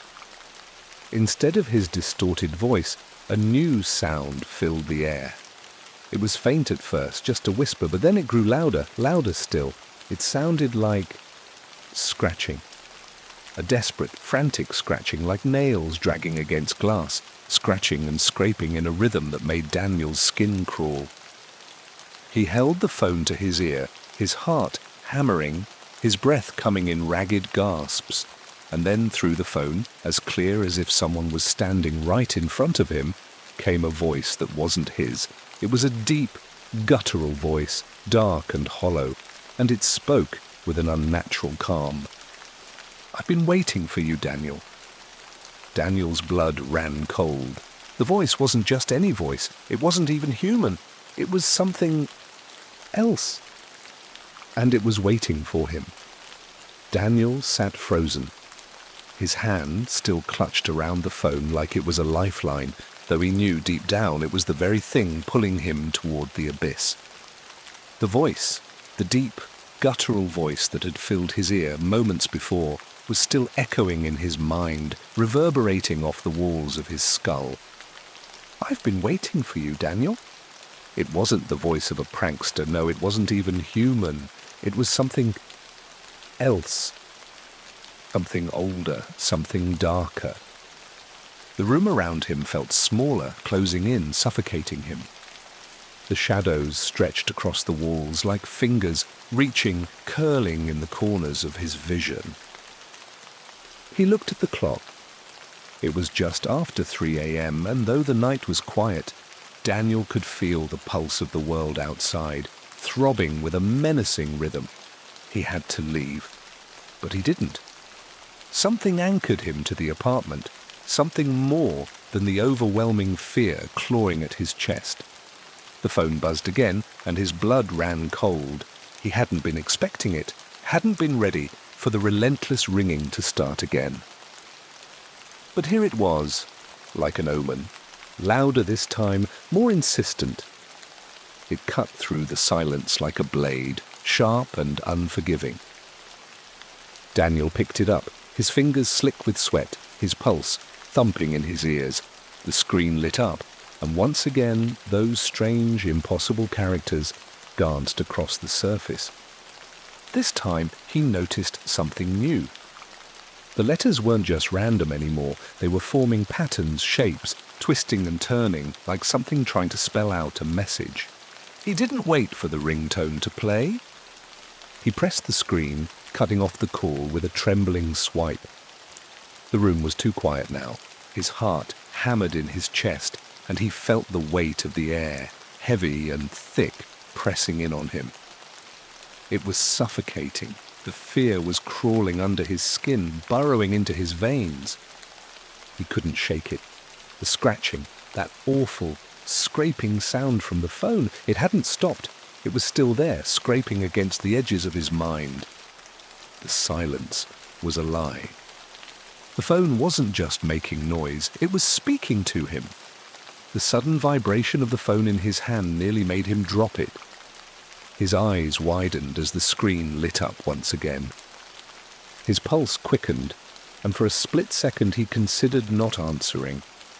But there was something else, something deeper, that compelled him to pick it up. He did. And when he did, the voice didn't speak. This time there was no warning, no distorted echo of his own voice. Instead, a heavy breath filled the line, slow, deliberate, as if something or someone was drawing in the very air around him. Daniel's mouth went dry, and then it came. A whisper, software lingering, full of malice. "You're too late." The words wrapped around him like a vice, crushing him, suffocating him in the unseen space between them. His chest tightened, his breath caught in his throat as he gripped the phone harder, as if trying to hold on to something real, something solid. His fingers hurt. The world around him spun, disorienting, pulling him into a vortex of nothing. "There's no escaping it now," the voice continued, growing louder, closer. "It's already inside you." The words felt like they were crawling under his skin, wrapping around his spine, burrowing into his bones. He couldn't breathe, couldn't think. His hand shook violently, and before he even realized what was happening, he threw the phone across the room, watching in a daze as it hit the wall with a sickening crack. It didn't stop ringing. The sound, those warped, distorted notes, continued to fill the room, louder than ever, like it was coming from everywhere. The walls, the air, the very floor beneath him seemed to hum with that awful, gut-churning sound. Daniel backed away, hands covering his ears, but the noise refused to go away. It was in his head, in his soul. He couldn't escape it, he couldn't escape them. The phone was still ringing, but he didn't dare pick it up again. His mind was a jumbled mess of panic and fear, and yet, through the haze, one thing stood out clearly: the voice. The words. That terrible, ominous message. "It's already inside you."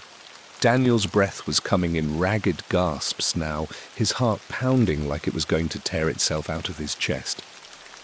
The air seemed to grow colder, the shadows deepening in the corners of the room. He stumbled backward, his legs unsteady, but he couldn't tear his eyes away from the phone. It sat there, mocking him, waiting. And then he heard it, the faintest whisper cutting through the madness. "It's too late, Daniel."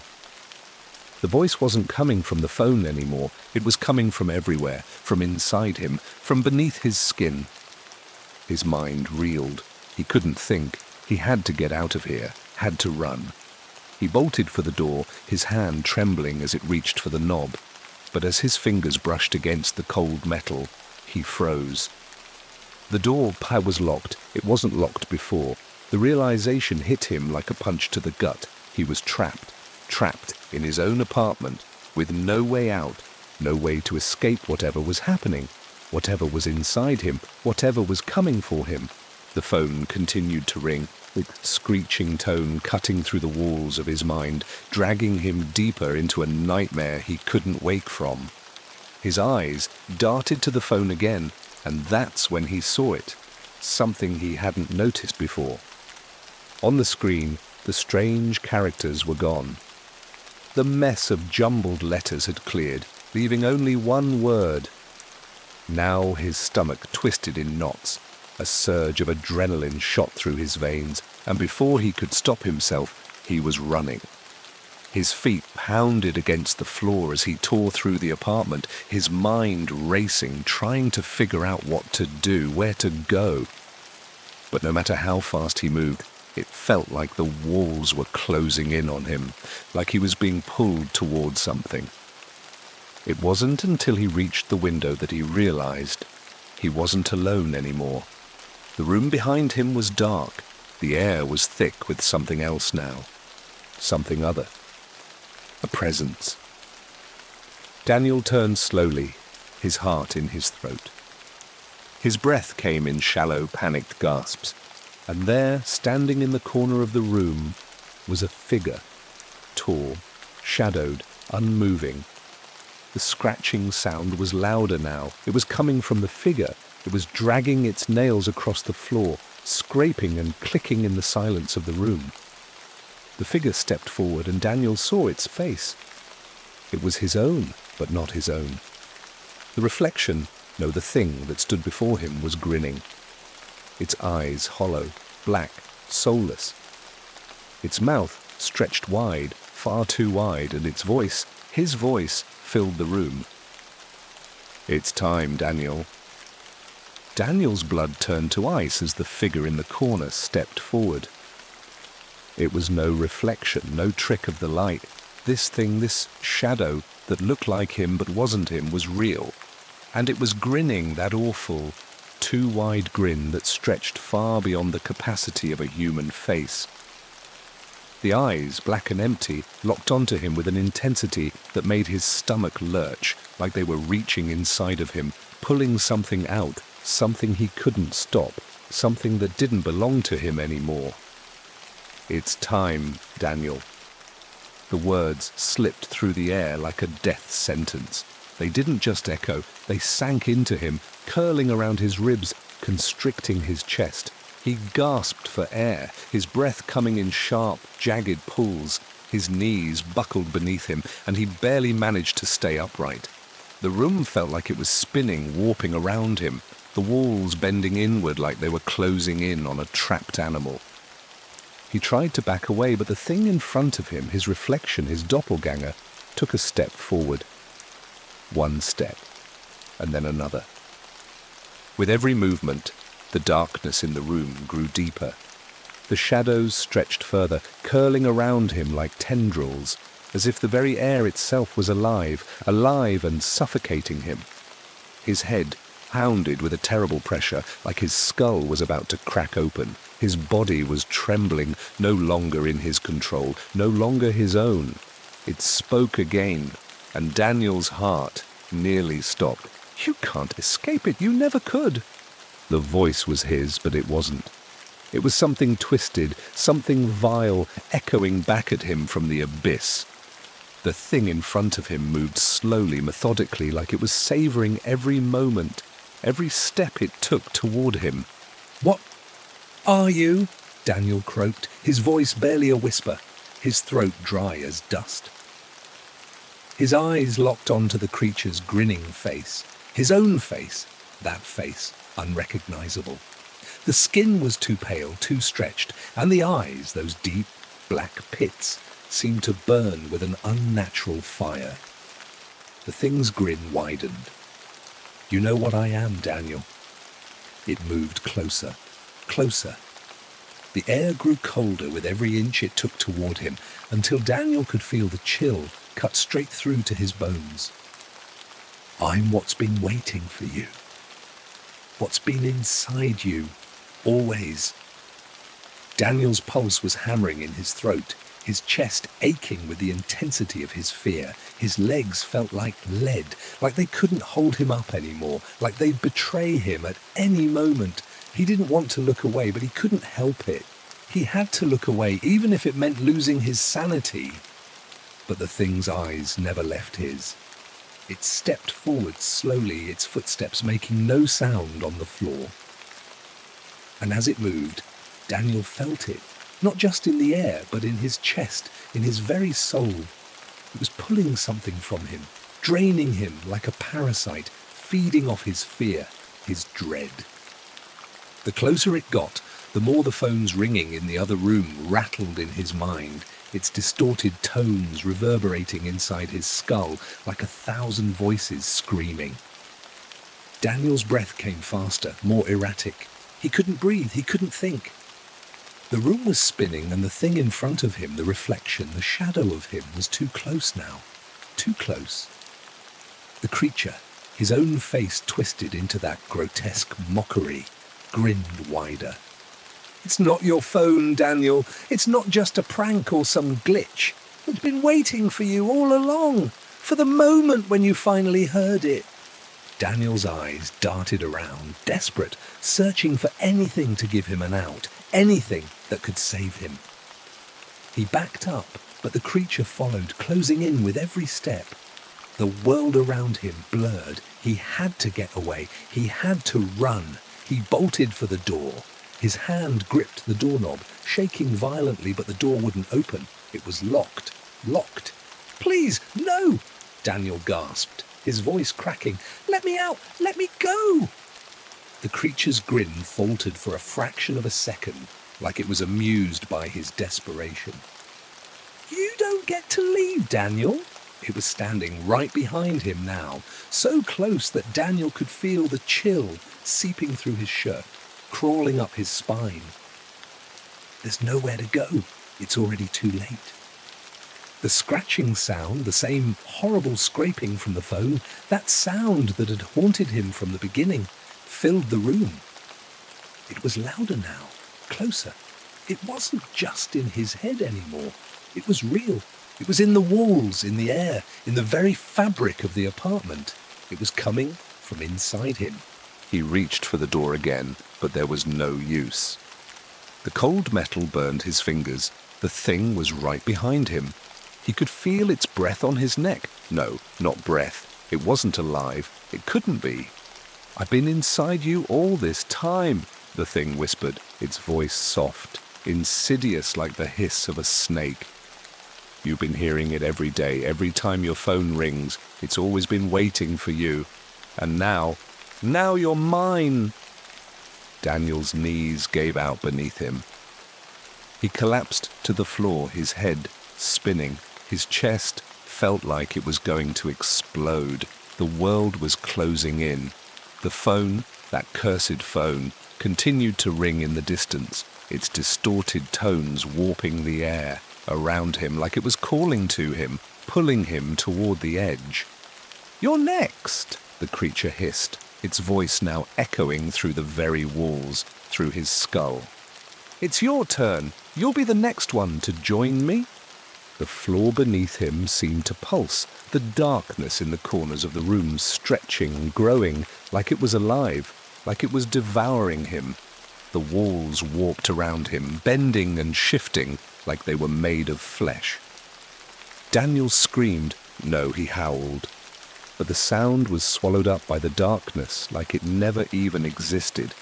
His body felt heavy, like he was sinking into the floor, into the very fabric of the room itself. He reached out with shaking hands, trying to grab hold of something, anything. But there was nothing. Nothing but the cold, empty darkness that stretched before him. And then with a final deafening ring, the phone stopped. The silence was unbearable. Daniel's vision blurred, the edges of reality slipping away like sand through his fingers. His breath hitched in his throat. He felt something stirring inside him, something wrong, something not his own, something that had always been there, waiting just beneath the surface. His reflection, no, the thing was right behind him now, its breath hot against his ear. "Welcome home," it whispered. And in that moment, Daniel realized with absolute certainty he had never been alone. It had always been there, waiting for him, just on the other side of the mirror. And now it had finally come. The silence was suffocating. Daniel's pulse hammered in his ears, the only sound in the world now that the phone had finally stopped ringing. The air around him felt thick, dense, as though it had turned to concrete, and the walls, the very walls of his apartment, seemed to lean in, pressing down on him. It was no longer just a feeling of being watched, it was a certainty. He was trapped in this space, and whatever had been waiting for him, whatever had always been waiting, was closing in, inch by inch, like a predator stalking its prey. The reflection, the thing that looked like him but wasn't him, was right behind him, its presence so close that Daniel could feel its breath on his neck. The warmth of it burned through him, like it was seeping into his very skin. It wasn't just his breath, though, it was something deeper, something darker. "Welcome home," the creature whispered again, its voice an oily slither, too smooth, too hollow. "You've always belonged to me, Daniel. It's always been you." His throat tightened. His lungs burned. He tried to move, tried to get up, to run, but his body refused to obey. His limbs felt like lead, heavy and unresponsive. He couldn't breathe, couldn't think. The weight of the creature's presence pressed down on him, suffocating him with its unbearable closeness. And then the phone rang again, the screeching distortion of his own voice, twisted, warped, mangled beyond recognition, ripped through the silence like a blade, cutting through flesh. It echoed in his skull, each note sending shockwaves of panic through him. His breath hitched, his chest constricted. He couldn't move, couldn't escape. "It's time," the voice growled, the words slithering into his mind like a venomous snake. "You're not getting away from me, Daniel, not this time." Daniel couldn't bring himself to pick up the phone. It was as though the mere act of touching it would drag him into the depths of whatever nightmare this was, and he couldn't let it happen. He needed to think. He needed a way out. There had to be a way out. But as he stared at the phone, the edges of his vision began to blur. The room around him stretched, like it was being pulled apart by some unseen force. The walls, the furniture, even the shadows seemed to shift, to bend in ways that were impossible. The phone's ring grew louder, more insistent, as if it were a living thing, clawing its way into his mind, wrapping around his brain, squeezing tighter, tighter. "You're mine now," the voice rasped, so close now that it vibrated through his bones. "You always have been." Daniel shook his head, the frantic need to escape clawing at him from the inside. His hands trembled as he reached out toward the phone, knowing that he shouldn't, knowing that picking it up would be like sealing his fate, but doing it anyway, driven by something beyond his control. His fingers brushed the screen. The distorted tone filled the room again, louder, sharper this time. But this time it wasn't just his own voice. The voice, his voice, was joined by something else. A chorus of whispers, cold and hollow, layered over each other like an army of voices, all speaking in sync, all speaking in unison. "You're next," they hissed. "You're already dead, Daniel." The words burrowed deep inside him like maggots in his skull, writhing, gnawing. He wanted to scream, wanted to run, but the terror was so overwhelming, so suffocating, that his voice caught in his throat. The whispers, the phone. It was all happening so fast, faster than he could process, faster than he could escape. He dropped the phone again, but the voices didn't stop. They followed him, echoed in the walls, swirled around him like a storm of shadows. The figure, his reflection, his doppelganger, was still behind him, grinning wider, its mouth stretching unnaturally, as if it had no limit, no end. It reached out with its arms, too long, too thin, and gripped him by the shoulders. "No! No, no, no!" Daniel gasped, his voice barely audible over the ringing, over the whispers. "I'm not you, I'm not." The creature's smile stretched wider. Yes, you are. You always have been.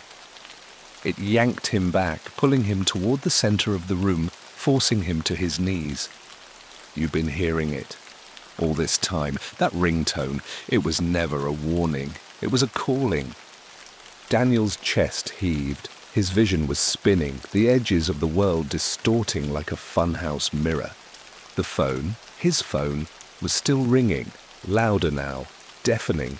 His mind reeled, but there was no escape, no way to shut it out. The creature's fingers dug into his skin, leaving marks where they touched, cold and searing, like the very touch of death itself. "You're not going anywhere," it crooned, its voice soothing now, like a lullaby for the damned. This was always the plan, Daniel. You were always going to come back here, to me. Daniel's eyes darted around the room. The walls were closing in. The phone's ring, the distorted melody, the voice. It was all a part of it. It was all connected. The ringtone had never been a mistake. It had never been a glitch. It was the door, the gate. The reflection, the creature, was him. And it was him in the way that a dream is a nightmare, in the way that a shadow is a presence.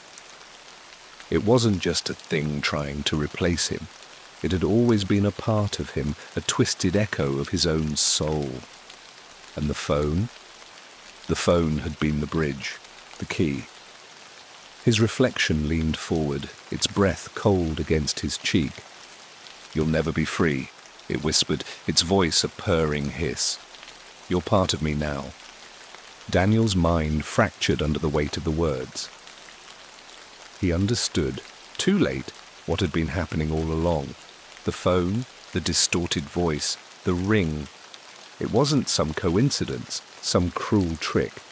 It was a countdown to this, to the moment when he would realize the truth, that he was the one who was trapped. The creature, the thing that had been waiting for him, gripped him tighter, pulling him further into the dark, pulling him into the cold black hole of his own reflection. His eyes locked onto the things, and for the first time, Daniel understood. The last ring of the phone echoed through his skull as everything around him went black. The mirror was waiting.